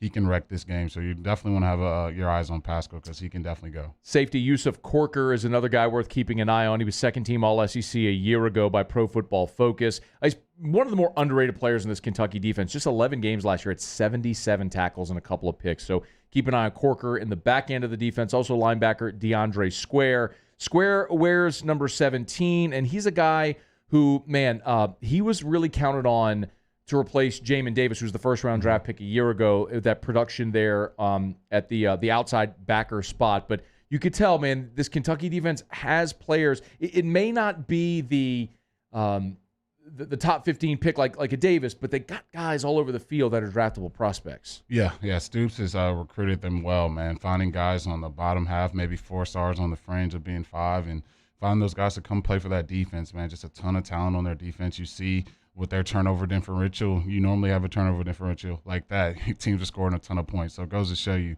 the talent that they have on that side of the ball to turn the ball over that much and still be able to find a way to get stops. Juan Mccall is the big nose tackle that we've talked about. He will not play. Injured his leg against Florida last week. But this is a guy who, depending on what roster you look at, he's listed anywhere from like 340 to 370. So, he's a massive dude in the middle, wears number 50, but you're not going to see him tonight. That is a big, big break for LSU, considering how much Liam Shanahan has kind of gotten pushed at times. That is quite literally the biggest, literally the biggest guy that LSU would see from a nose tackle spot this year. Yeah, that's a guy that we definitely did not want to see this weekend, and I'm glad he's not playing because I would have pretty much, if I could tell Jake Peace myself, don't run it at that guy because he's got to be clogging up that middle, making it tough for the backs to find rushing lanes, and it's just good news for the Tigers. Hopefully we can get some resemblance of a run game today. Not much of a passing game for Kentucky, but a couple of wide receivers. Josh Ali, who had 54 catches for 473 yards last year, and then Wan'Dale Robinson, the Nebraska transfer.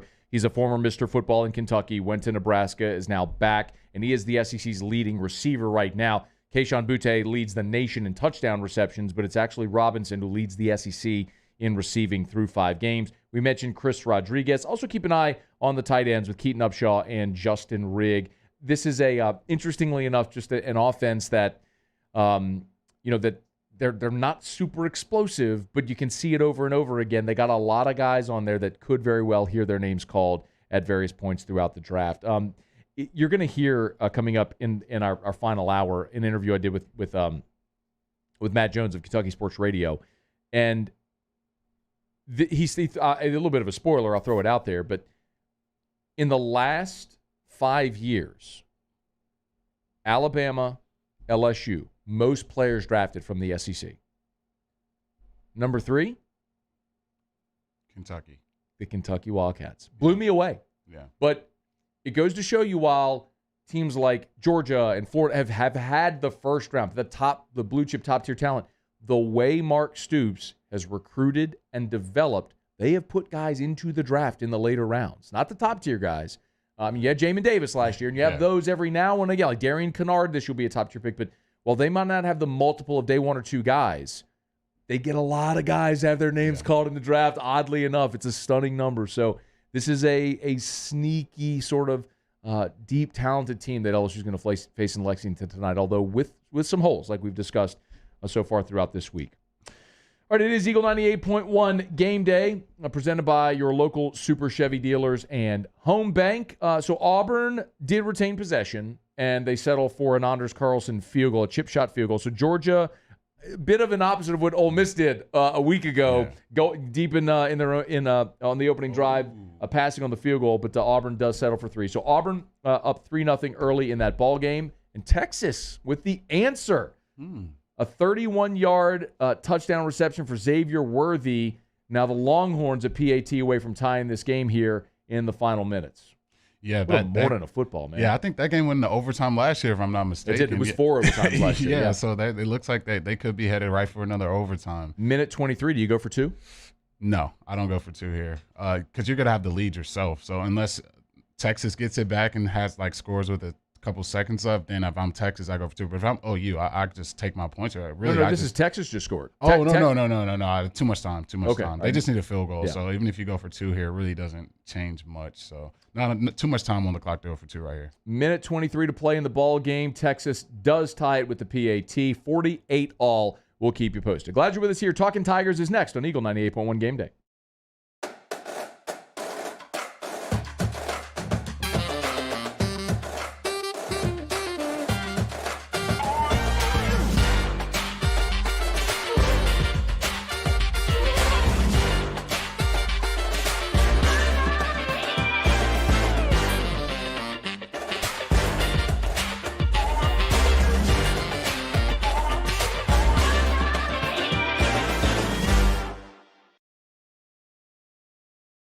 It's no secret. The best oysters in Baton Rouge are at Jolie Pearl Oyster Bar.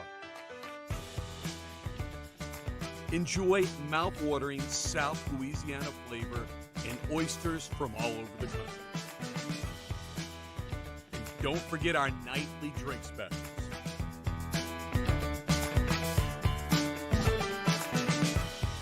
Jolie Pearl Oyster Bar, located in downtown Baton Rouge. The saying goes, desperate times call for desperate measures. But Louisiana heat is nothing to play with. AC outages hurt everyone. Don't be a victim. Call AccuTemp and schedule your maintenance check today.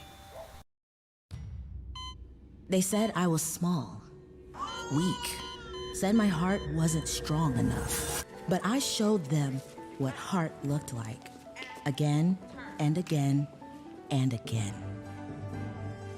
Mom got me the right care, the right doctors with Blue Cross coverage. Don't let people tell you who you are. Show them the right card, the right care. Tonight, we invite you to celebrate life, wherever and whenever you can, understanding that time is never on our side. Instead, gather up your friends tonight and share a few stories and laughs over a good bottle of wine. Or maybe a family meal that gives everyone a chance to reconnect and remember what's really important, whether it's for a birthday, an anniversary, or simply to remind someone special that they are loved. Rafino's, where Louisiana comes to celebrate life. Eli's always been into grilling. It took us a while to see it, but the signs were there. What are you doing, Eli? I knew grilling was my thing. I have been talking about it throughout my career. Happy with the results? I am. Got the new grill from barbecueguys.com. It performed great. My advice, as I always told my boys, do more of what you were born to do. Barbecue Guys, for those who were born to grill. You want cheese on your burger, Pops? I'll take a little cheese. Front to Back Boat Service has been family owned and operated for 30 years. And the Sherman family is NMEA certified. That's the National Marine Electronics Association at Front to Back. Eagle 98.1. Eagle 98.1 Game Day. Talkin' Tigers. Talkin' Tigers. Presented by Louisiana Land Bank. Louisiana Land Bank. They're experts in rural land and equipment lending. Talkin' Tigers. LSU defensive lineman Ali Gay. I mean, what happened, lost a game, a tough one. Wanted to get the win, but after every loss, you got to move on to the next. You can't dwell on the past. You got to get ready for the next one because every week is a new game. So you got to get ready, get back to practice and reset. LSU offensive lineman Liam Shanahan. Yeah, it was definitely a tough loss for us. It felt like a game that we could have won, but credit to Auburn, they made the plays to win that we didn't make. But the only thing that we can do is just keep moving forward. We got a good team that we got coming up this weekend in Kentucky, so we don't really have time to waste or just be sad about the game and whatnot. We got to get right back to the grindstone and get better for this upcoming week. LSU defensive lineman Ali Gay. From game one to now, I say we're all starting to get it. All putting the pieces together. And I say as a defense, we're hungry. It don't matter, win or lose. Our job is to go out there and stop the offense, whoever we play, no matter who. And from game to game, we learn what we got to do better because we're never going to be perfect. Every game is a learning experience. You're going to take what you did last game and moving on to the next game. So it's a nonstop thing. Train keeps going. You got to keep moving with it. So you got to learn what you take from last game. Since you said that was a bad start to the season, but we started to pick it up. Even though we lost, to Auburn, there was still some good things. It wasn't all bad, but we got to learn from that and moving on to the next game. LSU offensive lineman Liam Shanahan. I think that I have not been playing up to the standard that I have for myself. So, that's something that it's not a lack of effort or whatnot, but I every week I just got to get back to the film and see what I have to do to improve. Clearly we struggle to run the ball. We struggle a little bit as an offense, and it's just a little frustrating because when we go back and watch the film, it does seem like we are close. That's like what I said earlier, though. We don't have time to be like that. We have to get right back to work because we got a big game coming up this week. Hopefully I can fix some of that stuff and be ready to go this week. LSU defensive lineman Ali Gay. I say holding teams to 0 points. I guess not letting them score the ball as much, not letting them pass or run the ball. We did a good job with that with Auburn. Stopping the run. We just could have done a better job in some other areas, but I say, moving on to the next game, we just got to put the pieces all together and be better. LSU offensive lineman Liam Shanahan. Obviously, there's been some stuff this season that's been frustrating for us. This isn't where we would have wanted to be at this point in time, but kind of what I said is, we still got a lot of games coming up. We got a lot of good teams that we're playing, and I know me and my teammates, we believe that we can beat anybody that we play, and we're right there. We just have to put it together. That starts with a really good Kentucky team coming up this week that we're going to have to show up ready to go to beat them. So it's just a new challenge week to week. So we're going to just attack it this week as well. LSU defensive lineman Ali Gay. We know he's a hard runner. Like you said, he's leading the country in rushing. Our mentality every game is stop the run. And like I said before, you got to stop the run and have some fun, but that's going to be the mentality going towards this game. And stopping the run is always going to be the number one thing that we try to do in every game we play. It doesn't matter who we play.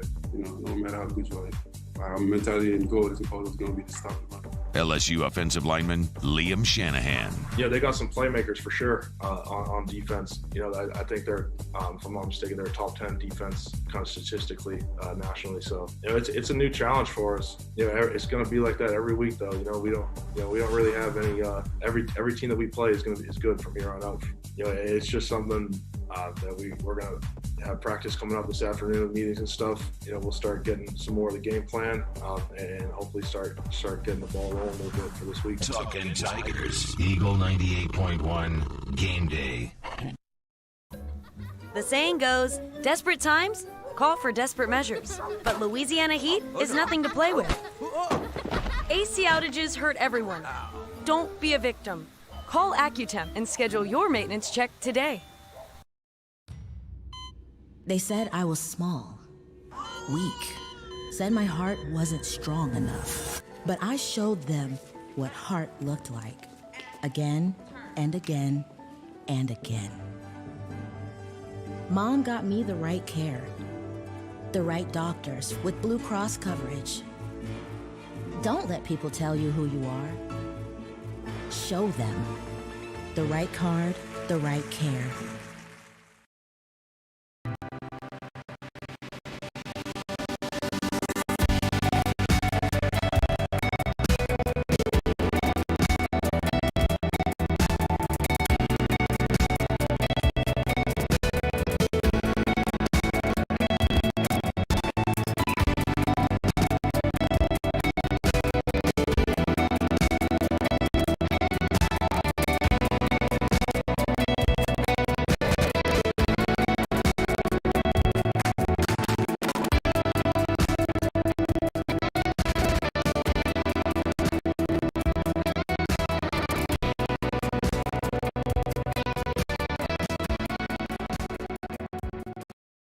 Crime has serious consequences, but anyone can make a mistake. If you find yourself in trouble with the law, know that you have rights, and it's okay to demand them. The law offices of O.C. Brown are here to protect you and your rights. Felony or misdemeanor, DUI or drug charge. No matter what crime you're accused of, you still have rights. Let the law offices of O.C. Brown uphold them. Call 225-343-1111. Your law firm for a lifetime. I've been doing business with Luba for 25 years. They're dependable, trustworthy.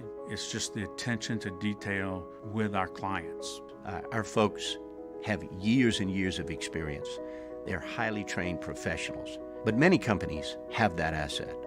What I'd like to think makes Luba a bit different is that we use those talents in a way that truly is dedicated to serving the needs of the folks who depend on us. To the heroes who are working tirelessly to care for our communities, we thank you. We will never forget the countless hours you dedicated on the front lines, choosing to risk your own health to fight for our friends, neighbors, and family members. I mean, you guys are out on the front lines fighting it. We are grateful for your heroic acts and unwavering spirit. Together, we are overcoming this adversity and make our state healthier and more vibrant again. Eagle 98.1. The dependable storage college football scoreboard. Dependable storage. Let us store your stuff. DependableStorage.com. College football undefeated, man. I mean, it is high enough quality with enough drunkenness on the field that you get these types of results. They have gone final in Dallas.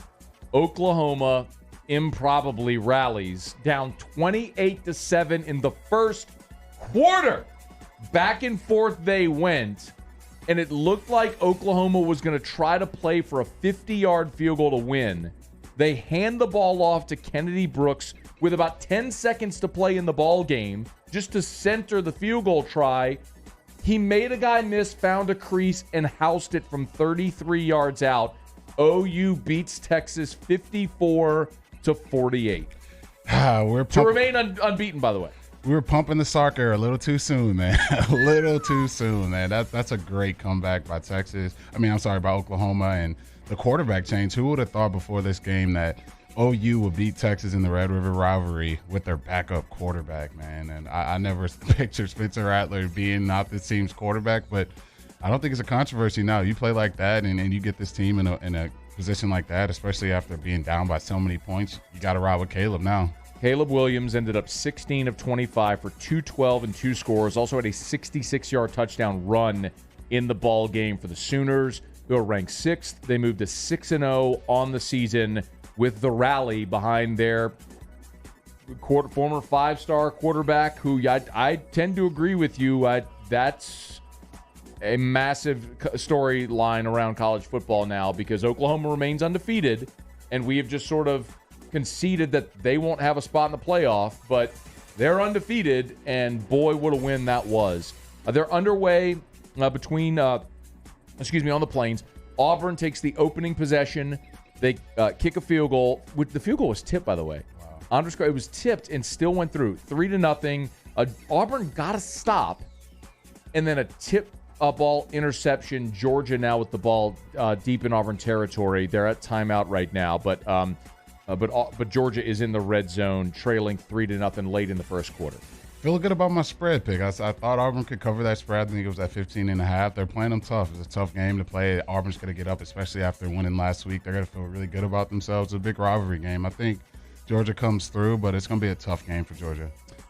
Also in the first quarter, the other top 10 matchup, or a matchup involving a top 10 team, BYU at home welcoming in Boise State. And the Cougars doing work early.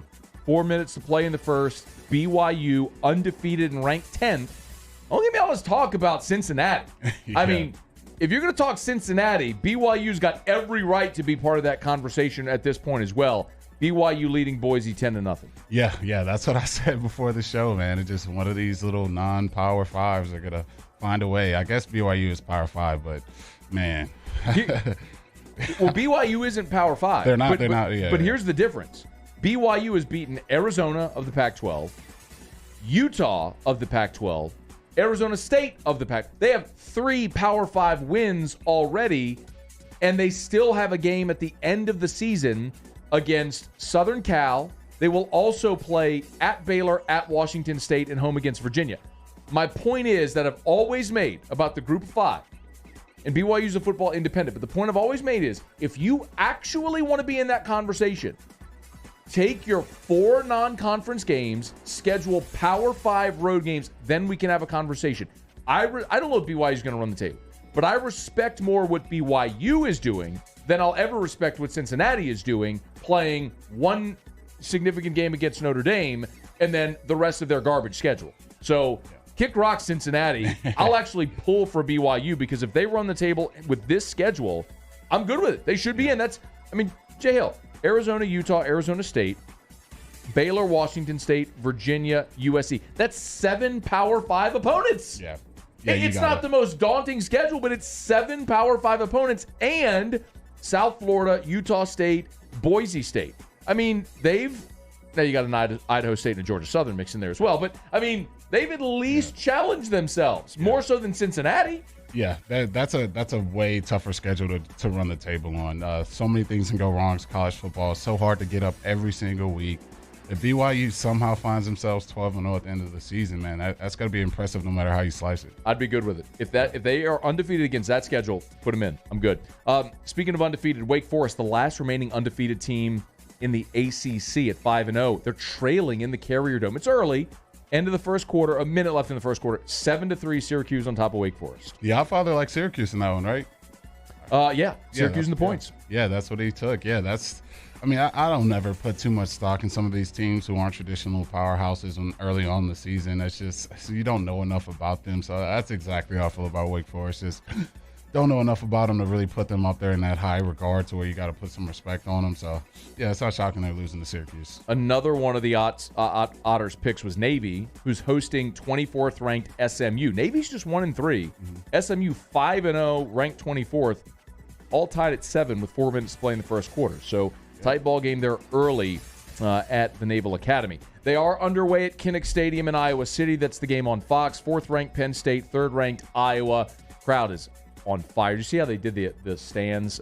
It's all checkered. So they obviously went by section. So it's all black and yellow checkerboard throughout the entire stands. It's pretty sweet what they did. Kinnick is a pretty underrated place to catch a game, but no score early on with Iowa and Penn State. Let's go through some of the finals here from the top 25. As we mentioned, 6th ranked Oklahoma. They rally from down 28-7 in the first quarter. The improbable walk-off there for Kennedy Brooks, 54-48. Oklahoma beats Texas, and OU 5-0, undefeated. Yeah, that's a team that we said is one of the number 4 in there. Clemson's probably not in it this year, but OU's got to be right there.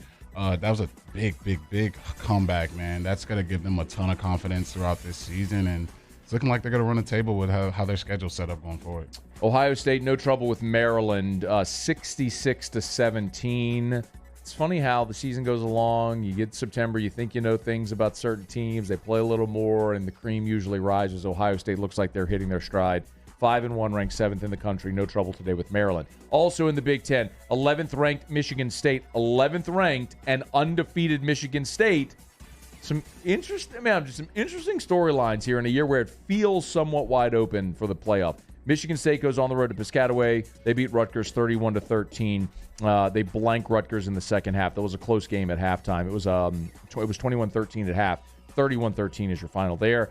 A thriller in Oxford. Ole Miss hangs on 52-51. Arkansas scored on the final play of regulation. Sam Pittman decided to go for 2.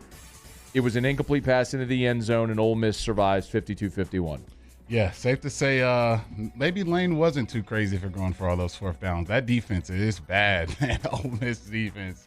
They picked up right where they left off last year, just giving up 50-something points in regulation at home. Yeah, you don't ever want to see that from a head coach football team. So, yeah, Ole Miss, man, they're going to score a ton of points, but that defense is terrible. KJ Jefferson threw for 326. Matt Corral threw for 287 and 2 scores. Only 21 passing attempts in that ballgame, but 5 rushing touchdowns for the Rebs in this ballgame. They really got it going on the ground to show their balance. Florida blanks Vanderbilt 42-0.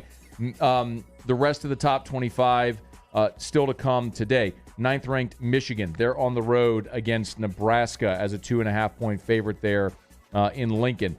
14th-ranked Notre Dame coming off their first loss of the season. They're in Blacksburg against Virginia Tech, where that was a pick'em, but it's moved to Virginia Tech now as a 1-point favorite in that ballgame. You have a feel on that one? Man, I think, Notre Dame just didn't look good against Cincinnati. So Virginia Tech, they played well against North Carolina early in the year.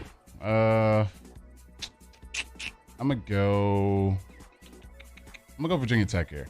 Go Virginia Tech. We got a turnover in Iowa City. So Iowa punted down Penn State deep in their own territory. Sean Clifford was rolling to his left.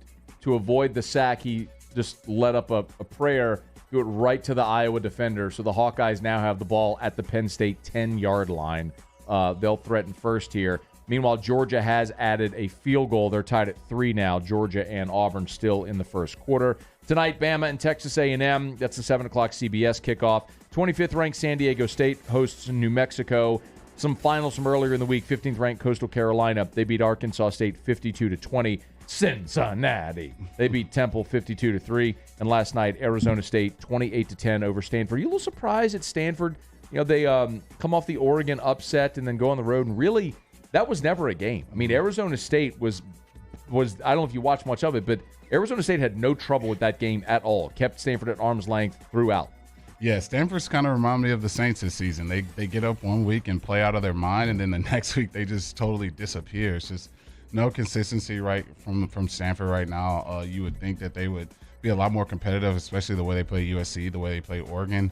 And Arizona State, the fighting Herm Edwards. You play to win the game. That's what they did today. Herm has been a great underdog in his time at Arizona State. They haven't been so good as a favorite.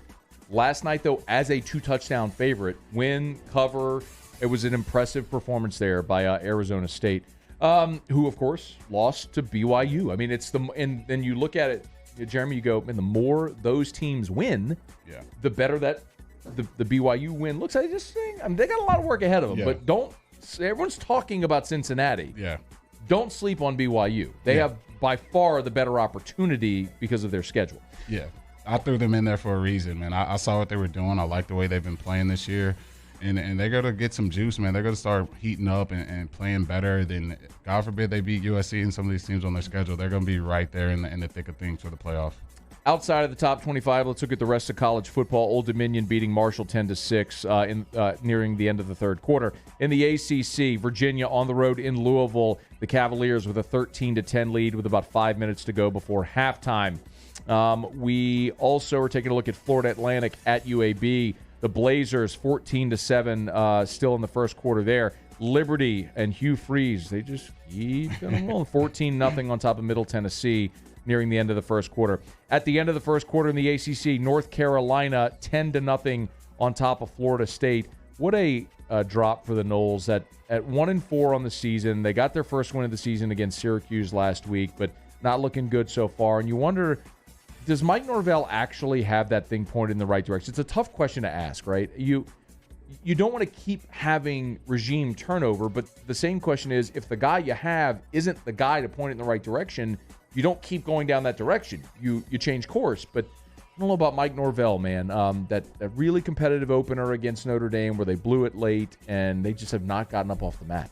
Can't lose to Jacksonville State at home. That's just you just can't do that. You got the hotbed. You're right there in Florida. You're in prime area to recruit your tail off every year. Your team has been to a national championship, has won a national championship in this decade. So you would think that they'd be able to have a lot more success than what they're having. And when you're paying your coach millions of dollars, man, you got to have better results than that. So I see Florida State pulling that trigger again. They can't continue to have seasons like this year in and year out. Wisconsin on the road in Champaign, leading Illinois 3-0 early. Brett Bielema, I mean, after the season-opening win that they had over Nebraska, just 2-4 on the season, 1-2 in the Big Ten. Of course, the one was the win over Nebraska in the opener.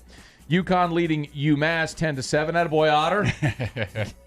He gave me UConn laid to 3. I'm a degenerate, so I played it with him. Come on, Huskies there at the end of the first. Miami of Ohio leading Eastern Michigan 6-0. That's in the second quarter. Western Michigan up 14-7 on Ball State just at the start of the second quarter. Central Michigan on the road at Ohio U 7-3 with 13 minutes to play in the first half. Colorado State a 10-0 lead on San Jose State at the end of the first quarter. Missouri in the SEC up 7-0 on North Texas. 9 minutes to play there in the first quarter. They're underway up in Pullman. No score with Washington State and Oregon State. And that is a look around college football with your scoreboard. Keeping an eye also on Georgia and Auburn. All knotted up at 3. Georgia with the football, a deep shot that they complete down to the Auburn 25-yard line. So Georgia in business, potentially looking to take its first lead here in the final seconds of the first quarter. We'll keep you posted there. Reminder, Stetson Bennett getting the start.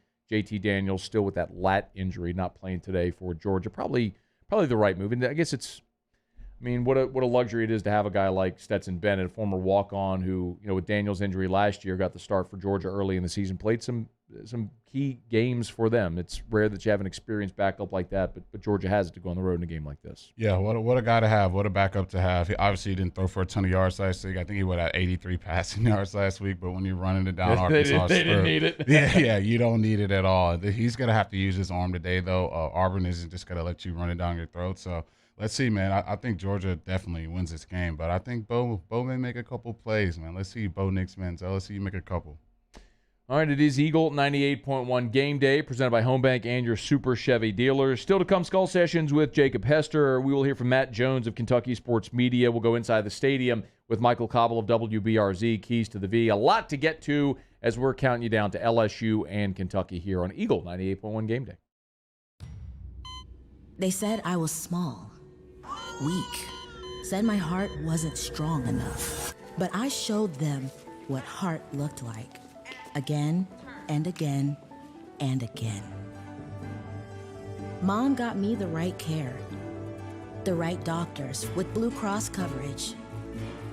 Don't let people tell you who you are. Show them the right card, the right care. The saying goes, desperate times call for desperate measures. But Louisiana heat is nothing to play with. AC outages hurt everyone. Don't be a victim. Call Accutemp and schedule your maintenance check today. If you're in an accident, a car accident, a slip and fall where you're injured, you need to call an attorney. The defendant insurance company, it's their goal to close the case as quickly as possible and pay out the least amount of money as possible. That's why it's important to call an attorney and call the law office of O.C. Brown. At the law office of O.C. Brown, we're a family-owned firm. We want to be your law firm for a lifetime. Are you a licensed contractor? There's lots of good contractors in Louisiana doing work the right way, but unfortunately, too many unlicensed contractors are working outside the licensing requirements. Working as a contractor in Louisiana requires a license for the company doing the work. The Louisiana State Licensing Board for Contractors wants to help you get licensed to allow you to conduct work legally. It's not difficult to get the license. We can help you. Go to lacontractor.org for more information. Licensed contractors, it's the law. Gulf Coast Office Products is a nationally recognized Savin office equipment dealer based right here in Louisiana. Over 100 employees strong, Gulf Coast has the boots on the ground to support all vertical markets, from education, engineering, legal, and finance. With the latest in office technology, from desktop to production segment units, Gulf Coast and Savin have the perfect fit for you. Call 225-756-2644. That's 756-2644 for Gulf Coast Office Products.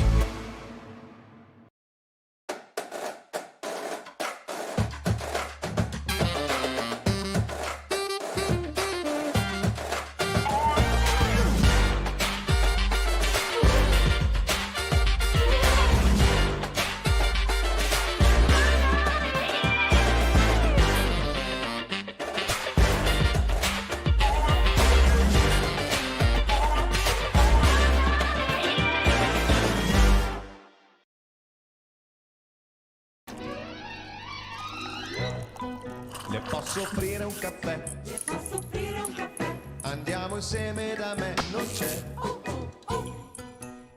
Call Mr. Eagle 98.1. Eagle 98.1 Game Day Skull Session. Presented by Gulf Coast Bank. Gulf Coast Bank, the bank that cares about you. Pleased to be joined by former Tiger great Jacob Hester, host of Off the Bench with Hester and T-Bob, doing some work with CST and LSU Sports Radio up there in Lexington. How are you, man?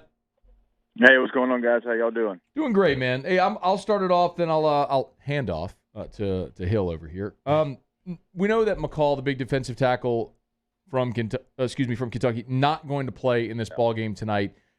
How does LSU, especially with Mccall out tonight, how does LSU, it's a big question, right? How does LSU start to try to generate somewhat of a running game tonight? Yeah, well, they have to, and McCall is out, and that is a big factor. He's 370 pounds that can actually move.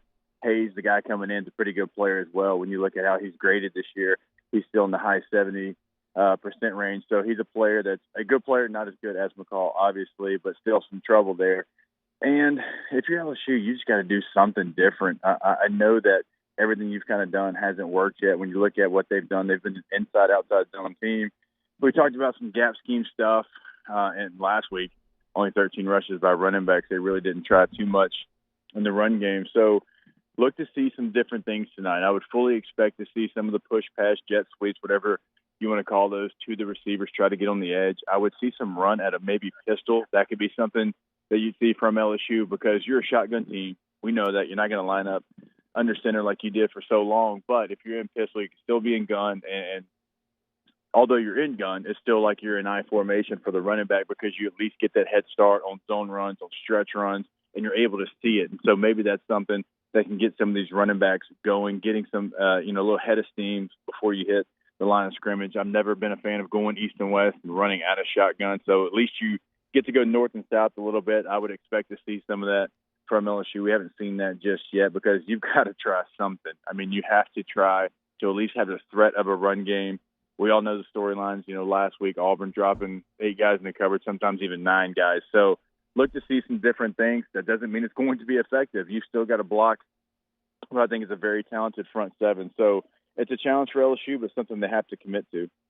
I think the biggest thing for me watching this offense, we had our most success at Central Michigan game, and that's because we were running a ton of plays and we're going fast. And I think what's been kind of holding us back a little bit is looking to the sideline with 3 and 4 seconds left on the play clock, and the defense is allowed to make their changes. It's a chess match out there, and I think these other coordinators are starting to see that, and they're checking when we're checking. So if they start out in a too high look and we make a check, and they're going to put 8 in the box, and then vice versa. So I think for us, and especially Max, I think he plays a lot better when he's getting the plays in. I know he's voiced his distress this week about that. So hopefully this week we can run more plays, and I think that'll give some more opportunities for some of those runs to pop on the offensive side of the ball. Well, it gets you in a rhythm. That's without question. It gets you in a rhythm. You go fast. But what it also does is not only if you do the check the sideline and you're trying to get a perfect play, can the defense adjust, but if you're going fast, they're going to play whatever vanilla call they have, right? Whatever they feel like their go-to call. Some defense coordinators, it's a bear front. Some defense coordinators just cover zero. Some defense coordinators just 2-man. I mean, it's always going to be different, right? But it's going to be their vanilla call. And so that way you kind of know if I'm going fast, this is what they're going to be in. Because if you're going at this NASCAR pace, they're not going to show you the look where they've got 6 guys on the line of scrimmage and they drop 3 of the guys into coverage and only rush 3. They're just not going to do that. They're going to line up in whatever their base front, even odd front, whatever it is, and they're going to run that because they don't have time to make adjustments. They're not trying to signal anything in because if you're going fast, they're going to run what they feel is the safest play.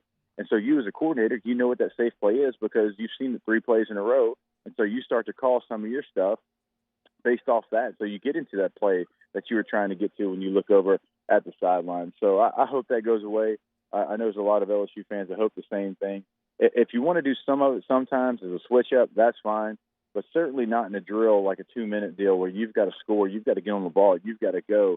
You've got to have your 10 best ball plays ready to go. Be in a 2-by-2 set, hand signal everything you can, and allow your quarterback to get the ball with 15 seconds left in the play clock and not 3, you know. So that's definitely something that LSU wants to do today. They've been in and out of it, but I'd like to see them just kind of get away from the look at the sideline a majority of the time.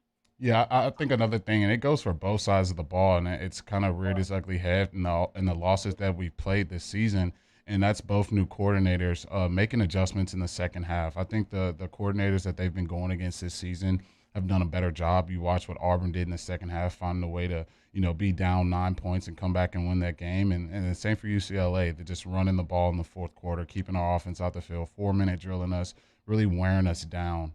I think this Kentucky game is going to be a huge opportunity for both coordinators to really, set their tone with the adjustments, because I don't think they've made the proper adjustments that you would like to see, especially in the second half of these football games, and finishing the fourth quarter strong. I think we've talked about that LSU football for years and years and years. You hold those 4s up to start the fourth quarter. You got to start finishing some of these fourth quarters. It's going to be another tough, hostile road environment.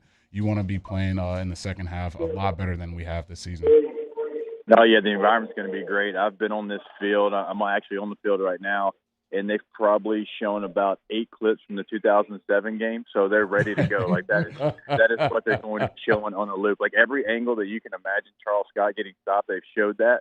They've got the former players, the guy who made the tackle, hyping them up for the fourth quarter. Wesley Woodger's been on the board. Jacob Tammy's been on the board. So they are literally reliving their past here today in Kroger Field. So look, it's going to be a hostile crowd compared, for whatever 65,000 can be, and this place is probably going to be pretty loud.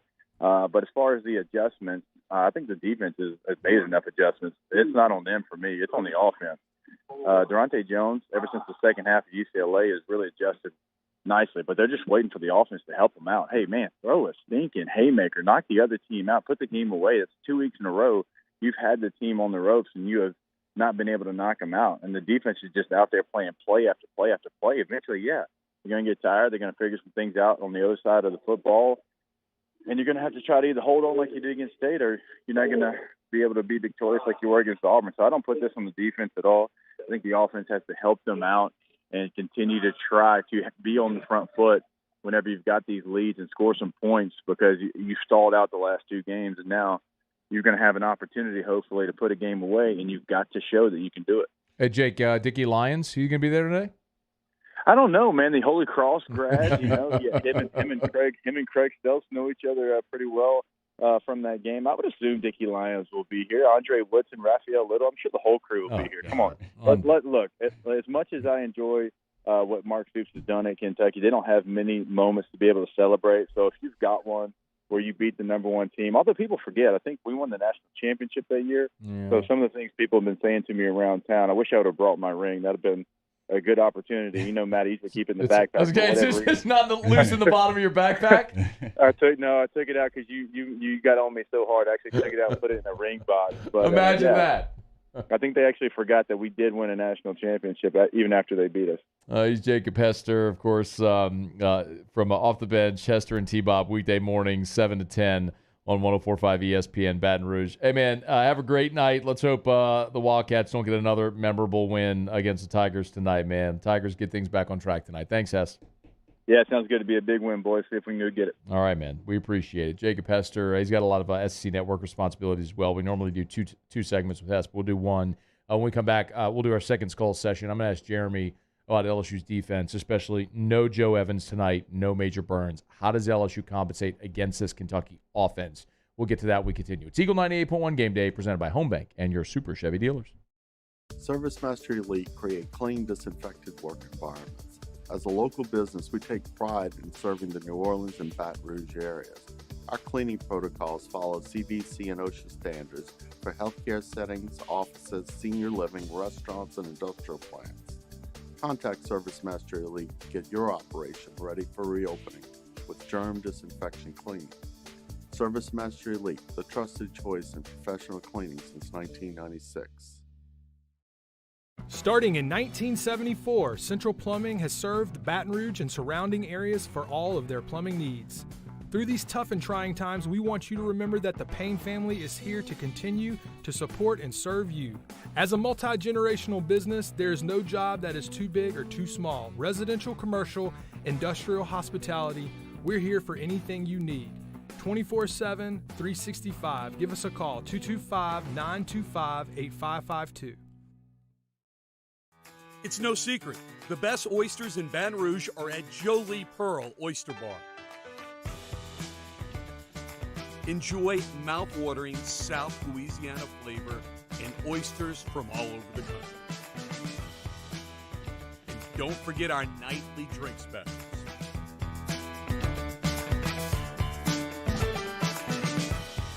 Jolie Pearl Oyster Bar, located in downtown Baton Rouge. During these challenging times, we know your healthcare needs don't stop. Cancer, accidents, injuries, and heart disease are relentless. So we are relentlessly innovating to keep you safe, both virtually and in person, connecting you with providers remotely, advancing clinical spaces, providing rapid and accurate testing, social distancing, and certified cleaning protocols. We are Auctioner, and we will not slow down. Auctioner Health, innovating healthcare.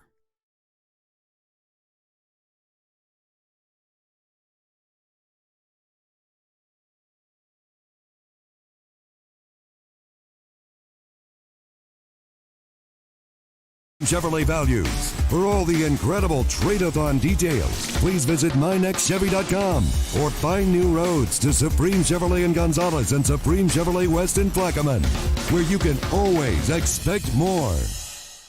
2, 4, Contacting your workers' comp carrier shouldn't be a painful process. I'm sorry, I didn't catch that. Please re-enter your policy number or say representative. Representative. I'm sorry, I didn't. Representative. Ugh. At Luba, we don't have robots answering our phones. We have humans, like Lisa. Thank you for calling Luba Workers Comp. How may I help you? Answering your call is just the first of many ways we set ourselves apart. Visit lubawc.com to experience the Luba difference. Eagle 98.1. Eagle 98.1 Game Day Skull Session. Presented by Gulf Coast Bank. Gulf Coast Bank, the bank that cares about you. Rolling along here, Eagle 98.1 Game Day. Georgia leading Auburn 10-3, and Auburn just punted.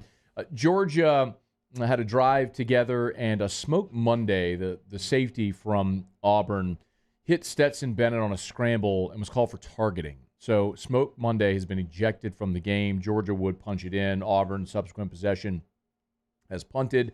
So Georgia getting the ball back here now with a 10-3 lead. Also in the SEC, Missouri up on North Texas early 14-0. And Penn State has put it into the end zone. So Penn State with the early 7-3 lead on Iowa in Iowa City in a battle of unbeatens, which is the biggest game in college football today. All right, it is Eagle 98.1 Game Day. Matt Moscona and Jeremy Hill. Normally, Jay Hill and Hester wrap for a couple of segments for Skull Session, but Hester could only do one segment with us today. So let's flip the field. I'll get your thoughts on this LSU defense against Kentucky. There's going to be a few starters that aren't there for LSU on the defensive side with Joe Evans and Major Burns. Let's start on the interior with Evans. How big of a loss is that for LSU in this game, not having their big veteran defensive tackle? I wouldn't say a huge loss, but it's definitely a loss. That's probably our deepest position group on the team. With you bring in Mason Smith, you bring in Jaquelin Roy. Now you got Ollie Gay on the outside, BJ. I think we're fine. You got Sony back this week, so I think D-line depth isn't going to be a huge issue. If they can get their run game going, then it kind of worries me, but I don't think they're going to be able to do that today. A little bit, but not like run you off the field. So I think having Joe out is going to hurt, but I don't think it's going to kill us today. For what it's worth, Jaquelin Roy is actually among LSU's defensive linemen the leading tackler. Mm-hmm. He's played really well. I'm bummed for Evans. I'm excited to see Jaquelin Roy get a start. And to play 70, 80% of the defensive snaps, see how that looks. Yeah. Because last year I compared him to, like, when he got in the game as a freshman, it was like when you let a puppy off its leash, and it's like just running around. Like that was Jaquelin Roy, and you're like, man, when he harnesses this, he's going to be a special player. And tonight might be the opportunity where we get to see him start and play the majority of the snaps. Yeah, I love Jaquelin. He's a crafty guy for a guy that is his size, and he knows how to make plays, man. He plays that 3 and that 4 technique extremely well. And then you pair Neil Farrell with him at the nose guard. Neil is coming into his own now, just really holding down the middle of that line, letting our linebackers really play. I think that's where you're seeing the leap between Damone Clark and Micah Baskerville. Our D tackles start to play a lot better, start really stopping guys from getting to the second level. So I think you will continue to see that today, especially with Levis at quarterback. I don't get fear struck in my heart watching them play football. No Joe Evans. You obviously haven't had Glenn Logan, and obviously no Andre Anthony as well. You do kind of wonder, it's great that LSU is so deep at that position because they've been able to withstand some of these personnel losses. But is there a point where you start to go, all right, man, you're getting thin? Oh yeah, that can definitely happen. I mean, you see that happen with the offensive line. You lose a guy like Dare Rosenthal, and then you got guys getting hurt. Man, that revolving door can get started, and once it gets started, you don't want to be a part of that because now you got guys who probably when they went to sleep the night before, they didn't think they'd be playing in big-time road SEC games, and now they're thrusting into those positions, and a lot of guys just aren't quite ready for that. So you definitely we seem to get bit by the injury bug at an all-time high level this season. You got to find ways to try to slow that down. I know it's a freaky sport, but the injuries definitely can plague this team if we continue to allow them to happen. Major Burns, Georgia transfer, the safety spot was maligned a year ago. They just didn't play well at safety a year ago. Major Burns, Jay Ward have really stabilized that spot. Now Major Burns is not in there. Ed Ogeron this week mentioned Todd Harris and Cam Lewis and Jordan Tolles. They're going to get Sage Ryan as well. The 5-star we haven't got to see play yet this year. How do they manage at safety without Major Burns? Yeah, that's a big loss.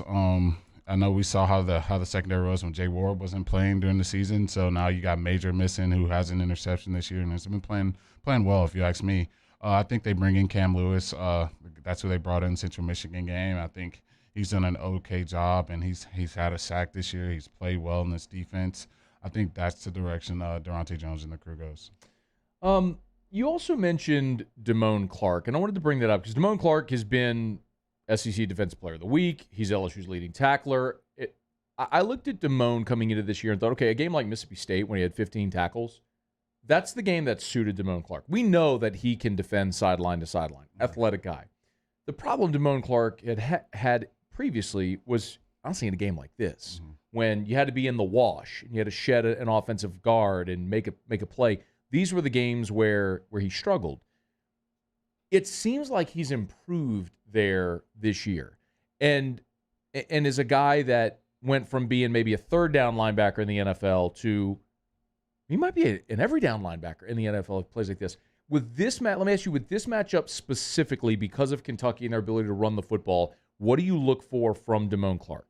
Yeah, I look for him to play a lot more downhill this week. He does, like you said, a phenomenal job going sideline to sideline, but you want to keep Kentucky out of short third down situations. You saw that's what Auburn did all last week. They were in 4th and 2, 3rd and 3.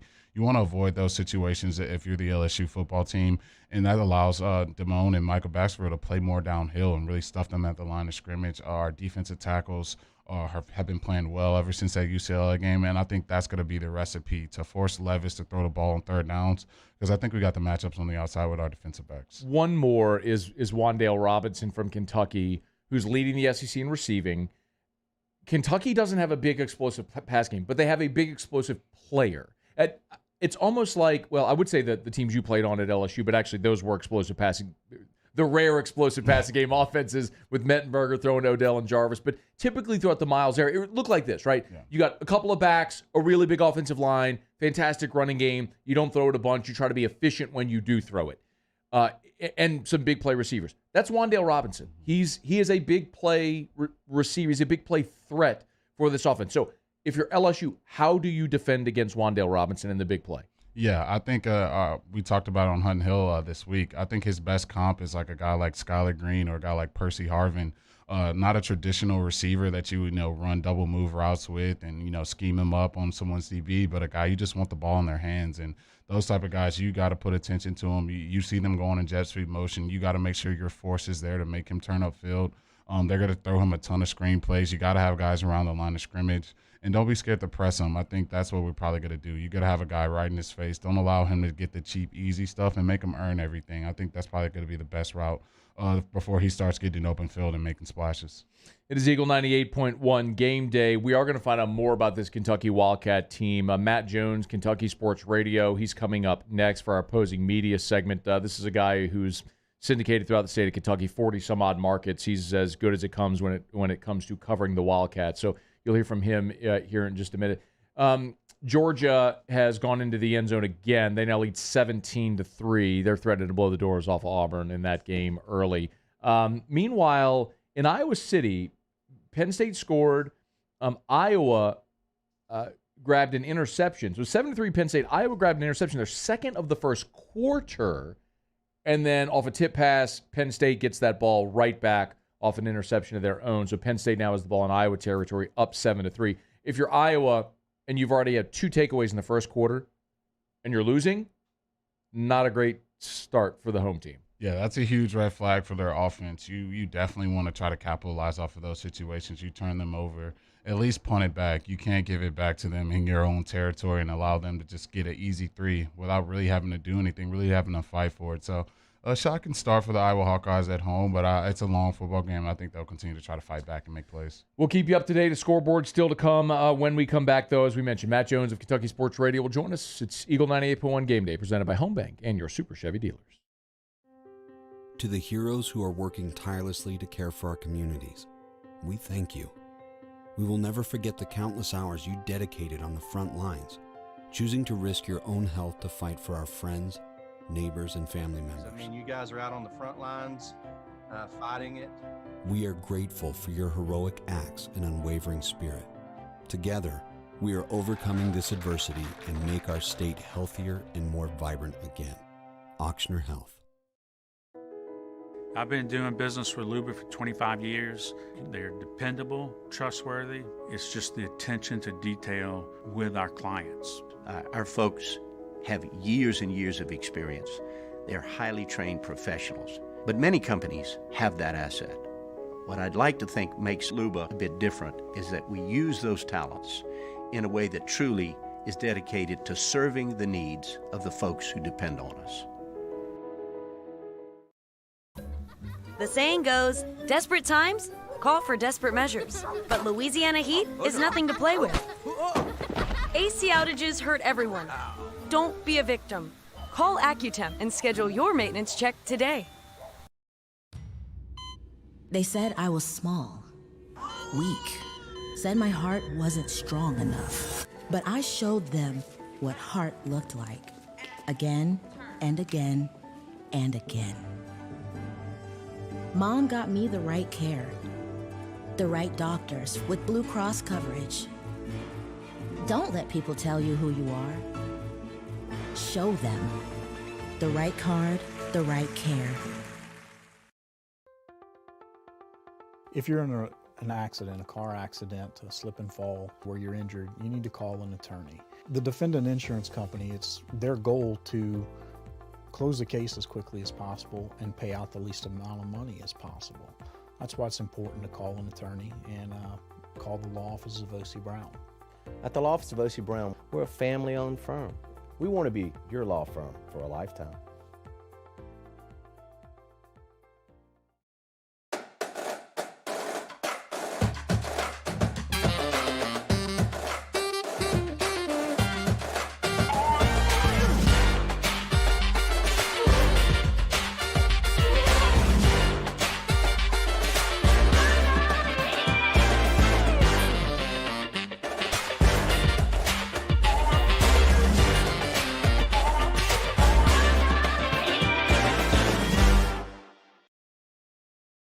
Gulf Coast Office Products is a nationally recognized Savin office equipment dealer based right here in Louisiana. Over 100 employees strong, Gulf Coast has the boots on the ground to support all vertical markets, from education, engineering, legal, and finance. Eagle 98.1.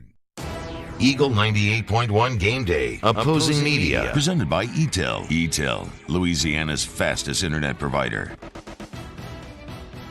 LSU heads to Lexington for the first time since 2007. Let's find out about the Wildcats. Matt Jones, good enough to join us from Kentucky Sports Radio. On Twitter at KY Sports Radio. Matt, thanks, man. How are you?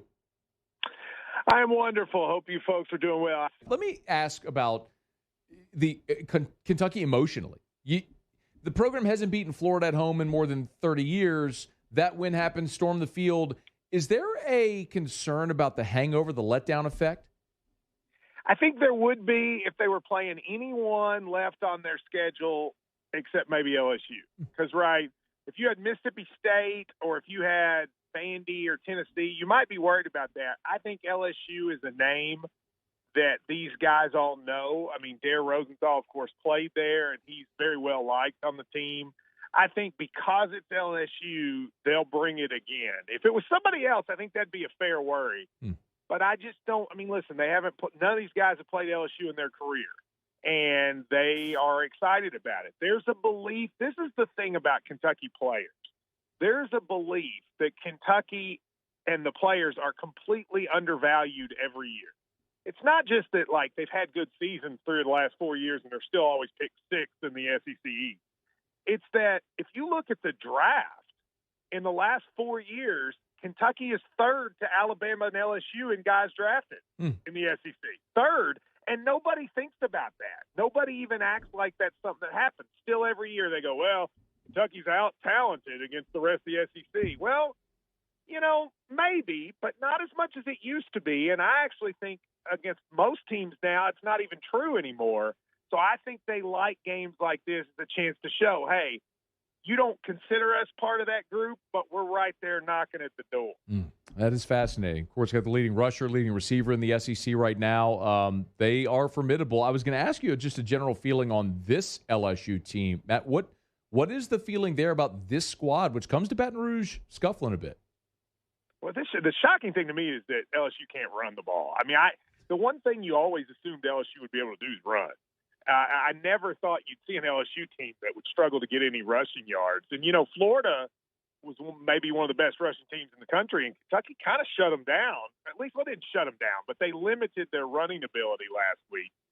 So, you know, I think that's the surprise to me from what I've seen. But with that said, I am not downplaying this game. I still think LSU can win. Backs against the wall, I think you all know better than I do, but it looks to me like they might be playing for Orgeron's job because it's hard to see LSU loses this game. I'm not sure how they have a winning record. If they don't have a winning record, I'm not sure what his future is. You would know better than me. Yeah. But I got to think if they like Orgeron, and it feels like to me they do, they're going to give their best effort. And so I don't think this is a slam dunk. And by the way, I don't think Kentucky fans do either. Going back to the Bluegrass Miracle, Kentucky fans have lost too many games in heartbreaking ways to ever feel like they're overconfident. So I think a lot of Kentucky fans are excited. Most of them went into the Florida LSU back-to-back and said, if we could just win one of these two. Well, now that they've won one, you get sort of greedy and you want to win them both. Yeah. But I think that fans are cautiously optimistic. He's on Twitter at KY Sports Radio. He's Matt Jones, breaking down LSU, Kentucky. Let's talk about what we're going to see on the field. The whole thing with Will Levis this year was, man, is Kentucky finally going to open it up and throw the ball? And week one they did. He threw for over 300 yards. And every week since, it's kind of eroded a bit. So what do we make of this Kentucky passing game, Matt? Well, I mean, I don't think it's Will Levis' fault, although he hasn't been great. They just don't have very many good receivers. I mean, that's the problem for Kentucky. Wandale Robinson is a star. Best receiver that's been here probably since that 2007 team with Keenan Burton and some of those guys. But the problem is they really don't have anybody else. Josh Ali is probably their second best guy, and he's going to be out for this game. He was hurt in the Florida game. And then everybody else is really young. I mean, I think they like their freshmen and they think they can be good. But, you know, it was very hard for them to recruit wide receivers because they never threw it, right? So it's a catch-22. How do you recruit wide receivers when you don't throw it? You don't throw it because you don't have any wide receivers. So I think they'll be better in the next year or two, a lot better. But for this year, this is still a running team. The difference between this year's team and the last couple is they got the threat of the deep shot. And, you know, against Florida, I said they need to have two big-time plays, unexpected, and they got them. They got a little screen to Wandale Robinson that went for 60 yards and a touchdown, and they blocked a kick. Those were the two plays. I think against LSU, you may not need two, but you got to have one. They got to get one explosive play. What Kentucky is really good at is just pounding you with the run.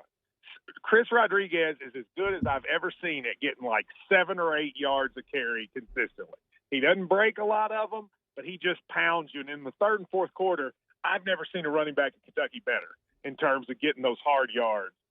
So if they can handle the football, not turn it over, because they didn't turn it over against Florida, they've turned it over a lot against everybody else.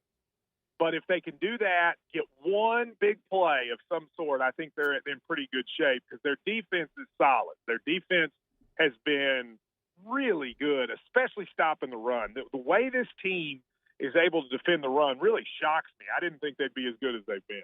Matt, I'm not even going to ask you about run defense because LSU they couldn't run it against McNeese. They're not going to run it against Kentucky. So the question is, if LSU sits back and they throw it 40 times a game, 45 times, with all of those receivers that they have, is Kentucky able to limit LSU in the pass game? Matt, I mean, it almost feels like watching Mississippi State, watching the LSU offense right now.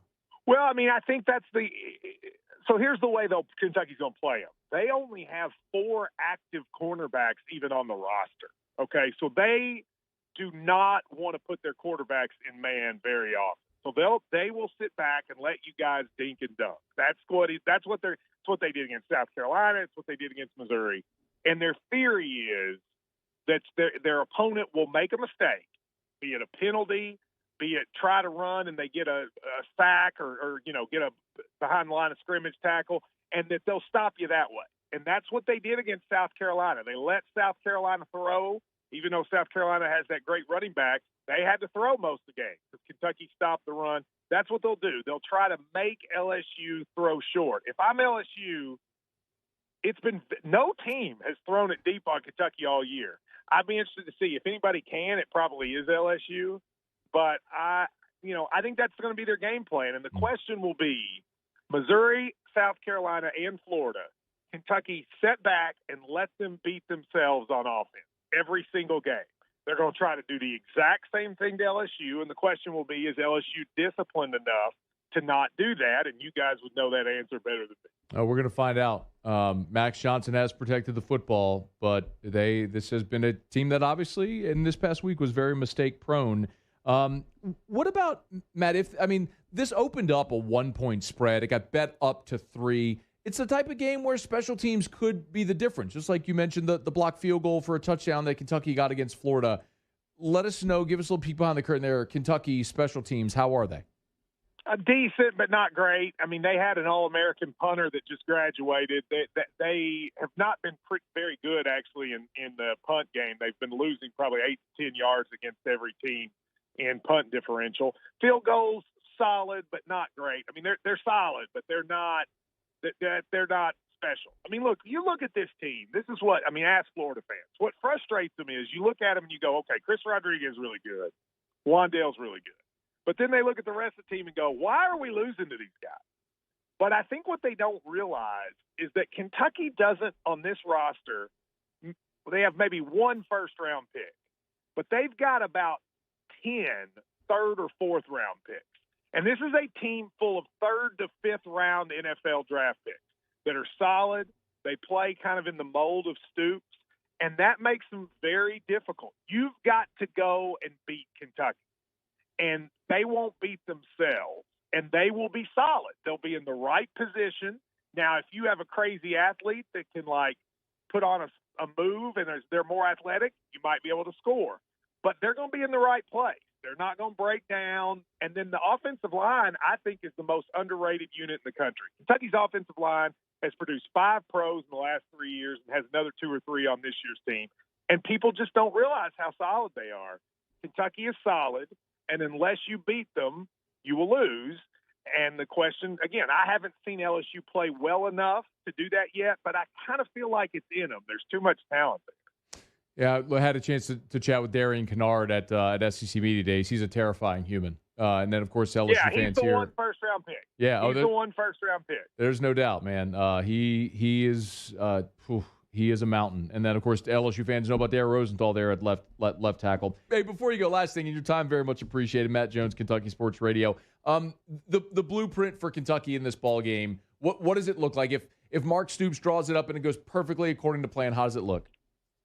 Two possibilities. One possibility, and again, you know better than I whether this could happen, is LSU has had such turmoil that they're on the verge of like collapsing, and you come out, get an early lead, that crowd is wild, and they quit. I mean, that's, I don't know if that's going to happen, but that's, I guess, a possibility. Definitely. The more likely scenario is Kentucky beats them the exact way they beat LSU, or excuse me, exact way they beat Florida, exact way they beat South Carolina. Just like a boxer, just lean on them. Keep leaning on them. Chip away, and win 2010, 2013. That's the way Mark Stoops likes to win. This is what's amazing. They've won in the last 6 years. They're 19-7 in one-score games, including the last 4 victories. Ooh.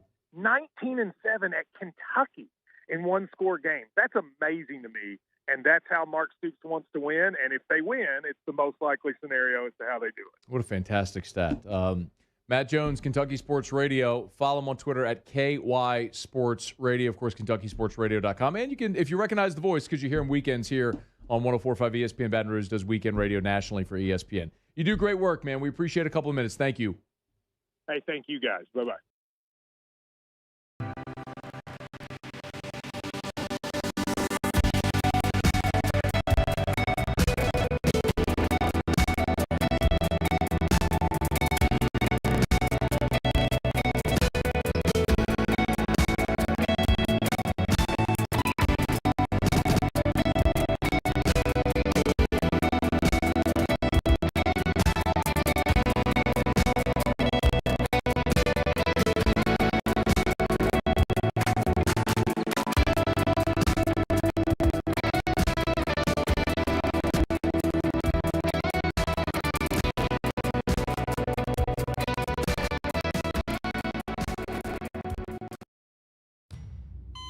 They said I was small, weak, said my heart wasn't strong enough. But I showed them what heart looked like, again and again and again.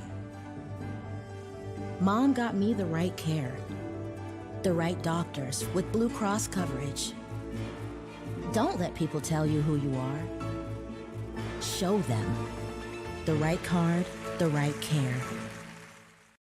ServiceMaster Elite create clean, disinfected work environments. As a local business, we take pride in serving the New Orleans and Baton Rouge areas. Our cleaning protocols follow CDC and OSHA standards for healthcare settings, offices, senior living, restaurants, and industrial plants. Contact ServiceMaster Elite to get your operation ready for reopening with germ disinfection cleaning. ServiceMaster Elite, the trusted choice in professional cleaning since 1996. Starting in 1974, Central Plumbing has served Baton Rouge and surrounding areas for all of their plumbing needs. Through these tough and trying times, we want you to remember that the Payne family is here to continue to support and serve you. As a multi-generational business, there is no job that is too big or too small. Residential, commercial, industrial, hospitality, we're here for anything you need. 24/7, 365. Give us a call, 225-925-8552. It's no secret. The best oysters in Baton Rouge are at Jolie Pearl Oyster Bar. Enjoy mouth-watering South Louisiana flavor and oysters from all over the country. And don't forget our nightly drink specials.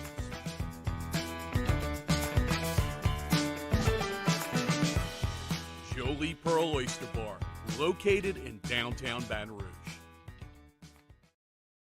During these challenging times, we know your healthcare needs don't stop. Cancer, accidents, injuries, and heart disease are relentless. So we are relentlessly innovating to keep you safe. Eagle 98.1. The Ralph's Market College Football Scoreboard. Ralph's Market, where quality and customer service are a family tradition.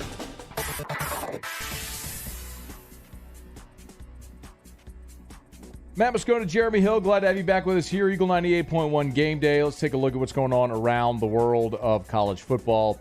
We'll start with active games currently in the top 25. The big one there on the Plains, Georgia with a 17-3 lead over Auburn. That's the CBS game. A couple of minutes there before the half.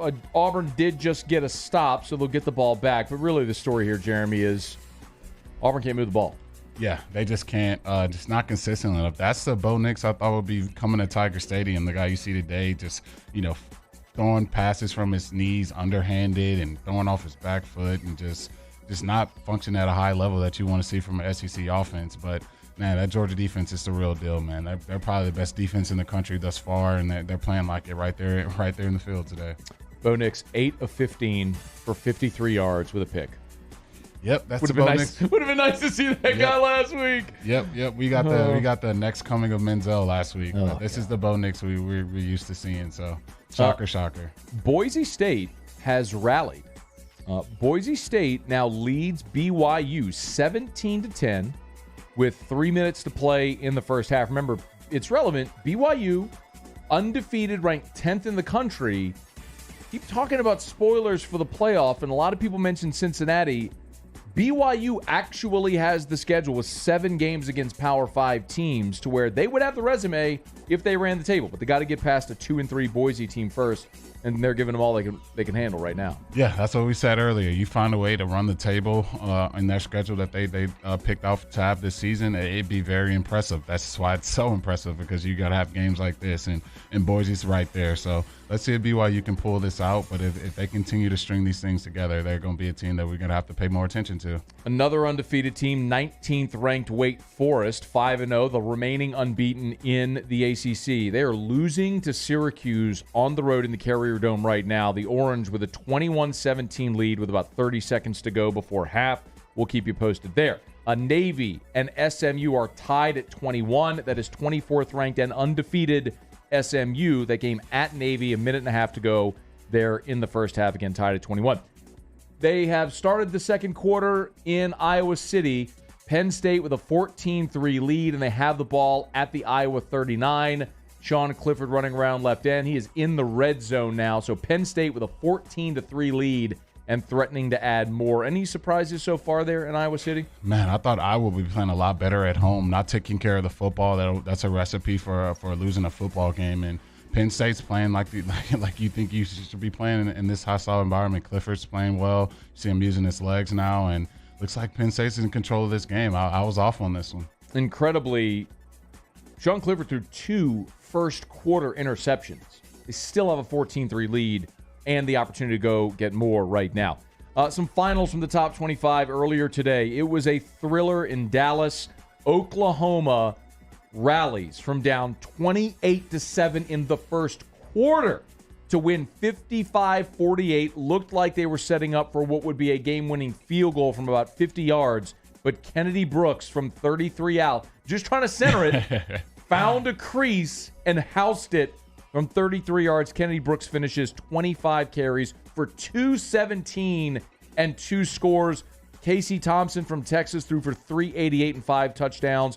Wasn't enough, though. Spencer Rattler was benched in this game for Caleb Williams, who led the comeback for OU. And now you got an undefeated Oklahoma team who's got a bit of a quarterback controversy on its hands. Yeah, that's that good old Big 12 defense rearing its ugly head once again. It just seems like they never play defense in that conference. It's year in and year out. I was laughing last year at the over-under for that game. It was like at 89. So I don't know what it was for today, but just no defense being played. But that was a big comeback for OU. Everything that they have in front of them is still there. They can still run the table. They can still do everything that you thought they would do in the Big 12 this season. So that was a big win for OU. Big 12 fans are saying, hey, Jeremy, did you watch Ole Miss Arkansas? Yeah, but I tell you one thing. You watch Alabama and Georgia, you won't be saying that at all. No doubt. The top tier of the league, it's not even a question. Yeah. Ole Miss did beat Arkansas 52-51, a game that had more than 1,000 yards of offense by the time they turned the page to the fourth quarter. Arkansas scored with no time left on the clock. Sam Pittman went for 2 in the win. KJ Jefferson's pass was incomplete. Ole Miss hangs on for the win. Rebs 4-1, 1-1 in the conference. Arkansas, their second consecutive loss now. They fall to 4-2, 1-2 in the SEC. Talk about bad defenses. KJ Jefferson looked like Deshaun Watson today out there, just tossing it around the yard, doing whatever the heck they wanted to do. Just two teams. I thought Arkansas's defense, just watching that Texas game, would be a little better than they've been, but these past 2 weeks, they've shown their true colors. Obviously, Georgia running down their throat, and Ole Miss, you thought Corral would have a day. They got the ball, just ran down their throat. Yeah. So neither team with really good defenses, but that was a good call to go for two, but just couldn't get it done. KJ Jefferson threw for 326 and 3 scores in the ball game. Ohio State, no trouble with Maryland, 66-17. CJ Stroud threw for 406 and 5 touchdowns. Ohio State, see if they can find their pace here. Michigan State, also in the Big Ten, 11th ranked Michigan State. They go on the road to Piscataway. They beat Rutgers 31-13. Michigan State's undefeated as well. Yeah. Like, they're 6-0. Yeah. October, I love October. October's my favorite month of the year, man. All of this stuff starts to sort itself out in October. Also in the SEC, 20th ranked Gators. At home, they beat Vandy 42-0. No issues there at all. Tonight in the top 25, the 6:30 kickoff, number 9 Michigan in Lincoln against Nebraska. That's undefeated and 9th ranked Michigan on the road against 3-3 Nebraska. You got a feel in there? They're fighting khaki pants, man. They haven't been losing for 1 second this whole season. They've just been starting off fast and finishing faster. So I'm believing in old khaki pants, and I think they may have a pulse this year. They may be competitive. So that Big Ten is going to be interesting to see who comes out on top of that. Talked about it last week. I think he's found his quarterback with McNamara. It's taken him 10 years to find, but I think he's finally found the guy that can do what he wants to do offensively. I don't think they're a talented enough team to be a playoff team or a championship contender. If you watch them, they just don't pass the eye test. But functionally, they look like they should beat all the lesser teams on their schedule. 14th ranked Notre Dame, they're in Blacksburg against Virginia Tech. That's also a 6:30 kickoff on the ACC network, so good luck finding it. Alabama and Texas A&M, that's the night game on CBS. CBS, golly. Yeah. They have to pick their primetime window before the season, so they have to look at the schedule here. What date are we going to have for the primetime? So really, they know what game they're thinking. Like a couple years ago, it was the Georgia-Notre Dame game in Athens. For so many years, it was LSU-Alabama. So they picked this weekend thinking Bama A&M, which is obviously what they've chosen. They weren't thinking they were going to get a 3-2 A&M team on a 2-game losing streak without the ability to complete a forward pass and an 18-point spread. Yeah, that's just a bad slate, man. Now you got LSU, Florida at 11 o'clock. Like, what are we doing, SEC? We got to figure some of these time zones out. But, yeah, I think it's going to be a long day for Jimbo and the crew today. Just Calzada's going to be fighting an uphill battle. Yeah, I think Alabama covers that easy. Auburn, don't look now. Auburn. Okay, God. Bo, what are we doing, Bo? We're right there. Just take the 3, man. What are we doing? Auburn's inside the 10-yard line at a goal-to-go situation. Bo Nix threw a pass into the end zone, and it looked like he was throwing it to the Georgia player. Thankfully, his receiver played some defense there. So it's a 2nd and goal here with 1:04 to play in the first half. Georgia leading Auburn 17-3, but again, Auburn's got a goal-to-go situation here. We'll keep you posted. Coastal Carolina beat Arkansas State on Thursday, 52-20. That's 15th ranked and undefeated Coastal Carolina. All of Cincinnati love. Everybody's forgetting about these other undefeated teams that are playing good ball. Cincinnati did beat Temple 52-3, and 22nd ranked Arizona State last night beat Stanford 28-10 in a game that they really kept at arm's length all throughout the day. Look at what's going on in the SEC. Missouri is beating North Texas 21-7. We told you about the finals. The other final that we didn't mention yet, Tennessee beat South Carolina 45-20. That was 28-0 in the first quarter. Back-to-back weeks, we've seen Tennessee put up a 28-point first quarter. Josh Heupel has found his quarterback in Hendon Hooker. That's not even a question. And offensively, they are humming. The real big question is going to be, can that offense, at their breakneck speed and all that, can they do it when they face the better teams on their schedule? They couldn't against Florida. Next week they play Ole Miss, so get ready for another game with 1,000 yards and 100 points. But after Ole Miss, they're on the road in Tuscaloosa. Yeah, I think we know what's going to happen in that game. But I think that it's a great thing that Coach Heupel's done over there. Just the culture of Tennessee. You think about them in the late 90s, early 2000s, just a national powerhouse. And to see the fall from grace over this past decade, it's just been crazy to see. Just coach new regime after new regime. I think they kind of found their identity here. They're going to get some more recruits with this high-powered offense. That's what these kids love. You know, they love the points on the board and scoring. So that's the direction you want to be going in. They're going to continue to score a ton of points. And in that rush game, I think it's slept on. They can run the ball plus, run that scoreboard up too.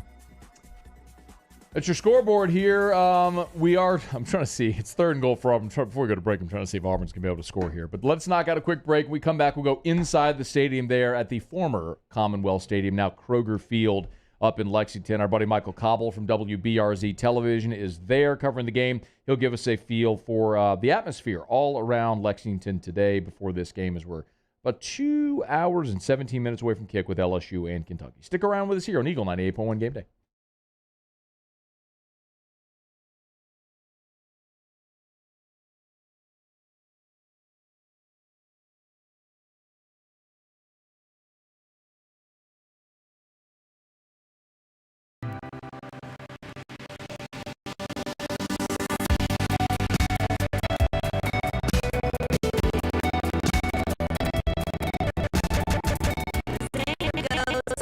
Desperate times call for desperate measures, but Louisiana heat is nothing to play with.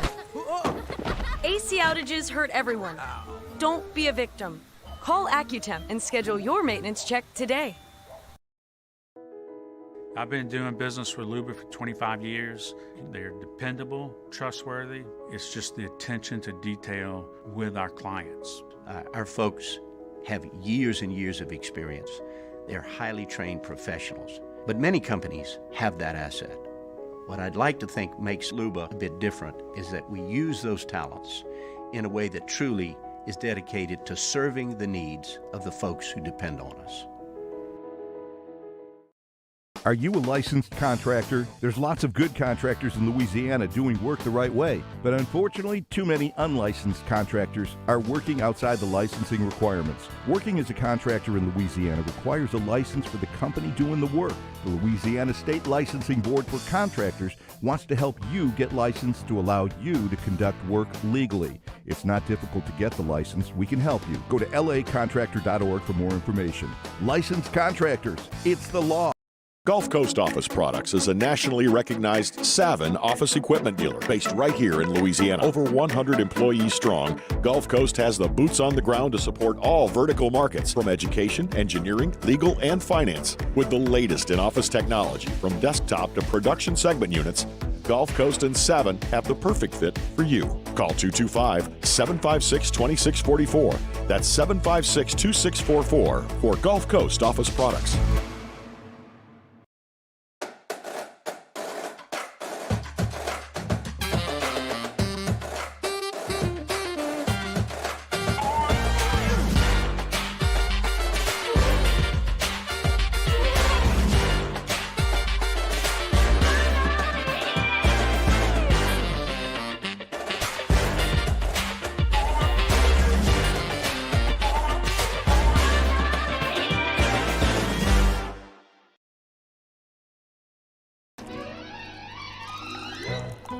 Le posso offrire un caffè?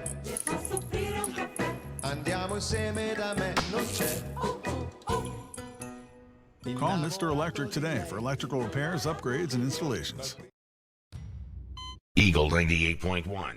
Eagle 98.1 Game Day. Inside the stadium. Inside the stadium. Presented by GoFlow IV Spa. GoFlow IV Spa, where athletes come to hydrate so they can dominate. Auburn facing a 4th and goal with 46 seconds to go in the first half. Bo Nix pass incomplete into the end zone. So Georgia keeps Auburn out. It's 17-3 still.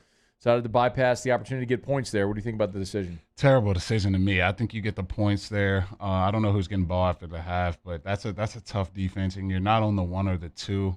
I don't know if I like that call. I think you get the points there. It's an 11-point game at that point, and you see what happens in the second half. Georgia does get the ball to start the second half. I agree with you. Points there would have been nice. Michael Cobble, WBRZ Television, joins us from the artist formerly known as Commonwealth Stadium, now Kroger Field. How are you, man? I'm doing well. Yep, in the bowels of the Kroger right now. Near the frozen food section? Produce. Produce, got you. There, produce section. Understand. What's the vibe been like around Lexington the past couple of days? I mean, I think it's a big game for them. Obviously, they're looking to stack wins. You know, we were just talking about it. I don't think it's as big as Florida, right? But it's nice to have a team you don't face very often, one that's been pretty good recently and is now down. So I think they're looking forward to this as an opportunity. I don't know that it's a look past game like, we might have thought. But big crowd, I will say that, big blue crowd. Both teams set to arrive here at the stadium about 15 minutes from now. Beautiful day, sun setting, a couple clouds in the sky, but doesn't look like any chance of rain, light breeze. So great day for football. Sellout crowd. I saw the game is sold out there in Lexington. Are they expecting capacity, being that it's the final weekend at Keeneland and all the other stuff going on there? Everybody.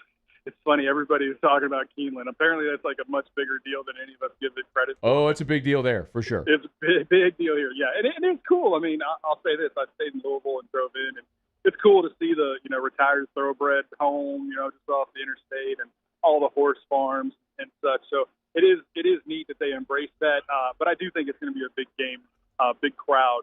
I'm just looking down where Kentucky comes in, and they've got people, packed up against the fencing, waiting for them to just walk into the stadium, the bands over there playing. So I think it's going to be, like I said, their chance to kind of take another step towards respectability and consistency. So I think that's the way they're looking at it. Oh yeah, what do you think the atmosphere is going to be like if Kentucky gets off to a fast start tonight? Oh, it's going to be rocking. I mean, that's the one thing LSU can't afford to do, right? Is get behind.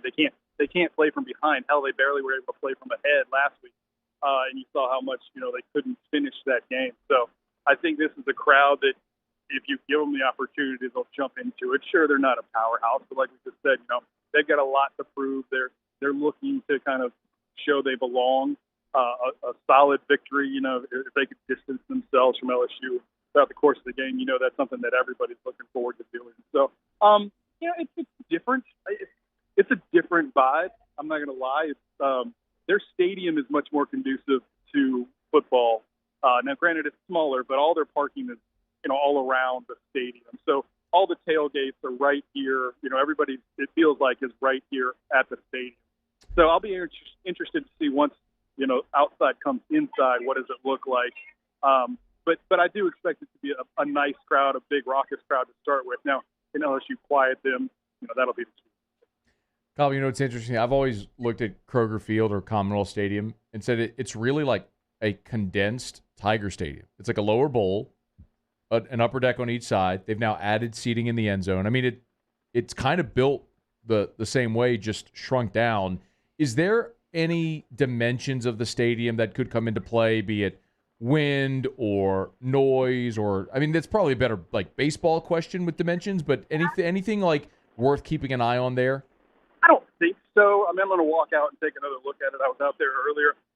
It feels like, so it's a sunken field, and it feels like the crowd is maybe on top of you a little bit. So if things go south, then I'm sure you could, as a Tiger player, you're going to hear it a lot more. The benches aren't very far. It's not Florida close to the sidelines, but it's not,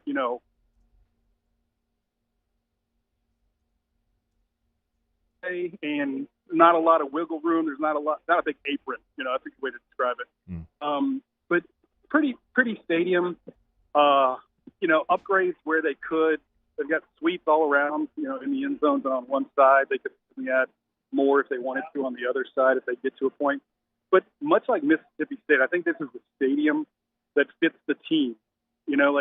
I hate going to road games where they got so much stadium they're never going to fill it. And, Tiger Stadium kind of got that way right now. So I think this will be a good crowd for a good game. And like Jeremy said, if it goes bad early, you can certainly feel, I think, the voices on top of it. He is Michael Cobble, WBRZ Television. Be sure to be on the lookout tonight for his coverage there from Lexington for our news partners there at WBRZ. Cobble, enjoy the night. Here's hoping the Tigers pull out a win. Thanks for the time, man. Thanks, fellas. Have a good one. All right, be well. It is Eagle 98.1 Game Day presented by Home Bank and your Super Chevy dealers. Matt Moscona and Jeremy Hill, one thing left to do. We will do Keys to the V when we return to wrap it up here on Eagle 98.1 Game Day. During these challenging times, we know your healthcare needs don't stop. Cancer, accidents, injuries, and heart disease are relentless. So we are relentlessly innovating to keep you safe, both virtually and in person, connecting you with providers remotely, advancing clinical spaces, providing rapid and accurate testing, social distancing, and certified cleaning protocols. We are Auctioner, and we will not slow down. Auctioner Health, innovating healthcare. Starting in 1974, Central Plumbing has served Baton Rouge and surrounding areas for all of their plumbing needs. Through these tough and trying times, we want you to remember that the Payne family is here to continue to support and serve you. As a multi-generational business, there is no job that is too big or too small. Residential, commercial, industrial, hospitality, we're here for anything you need.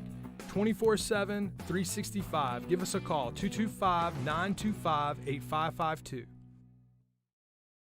It's no secret, the best oysters in Baton Rouge are at Jolie Pearl Oyster Bar. Enjoy mouth-watering South Louisiana flavor and oysters from all over the country. And don't forget our nightly drink specials.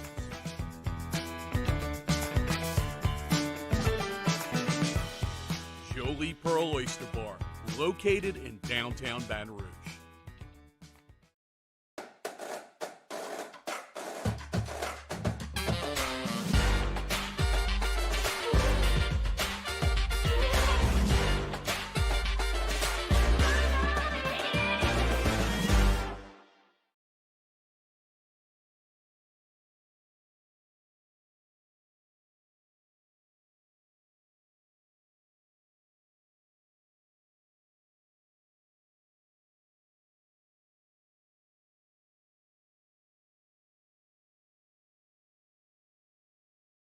To the theater. Just don't fall asleep. What, me? So no matter where you find your joy, Toyota can take you there. Visit your local Toyota dealer or go to buyatoyota.com for great deals on amazing vehicles. Toyota, let's go places.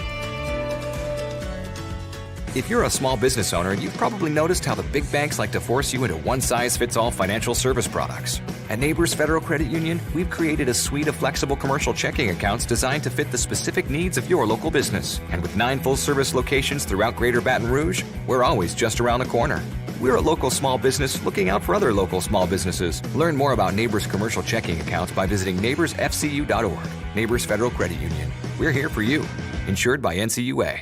Spencer Callahan is the one to see. Call 387-2323. Offices in Baton Rouge. Eagle 98.1, WDGL, and HD1 Baton Rouge. Eagle 98.1.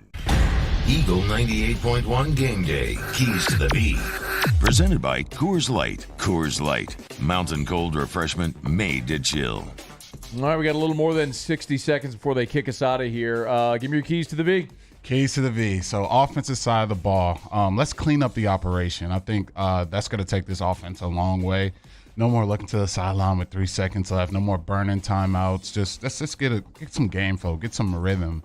And I think the athletes will take care of itself after that. And I think defense, it's maybe the easy cliche take, but got to stop the run this week. We got to stop Rodriguez. You can't let him pop runs 6-7 yards here and there, make explosive runs.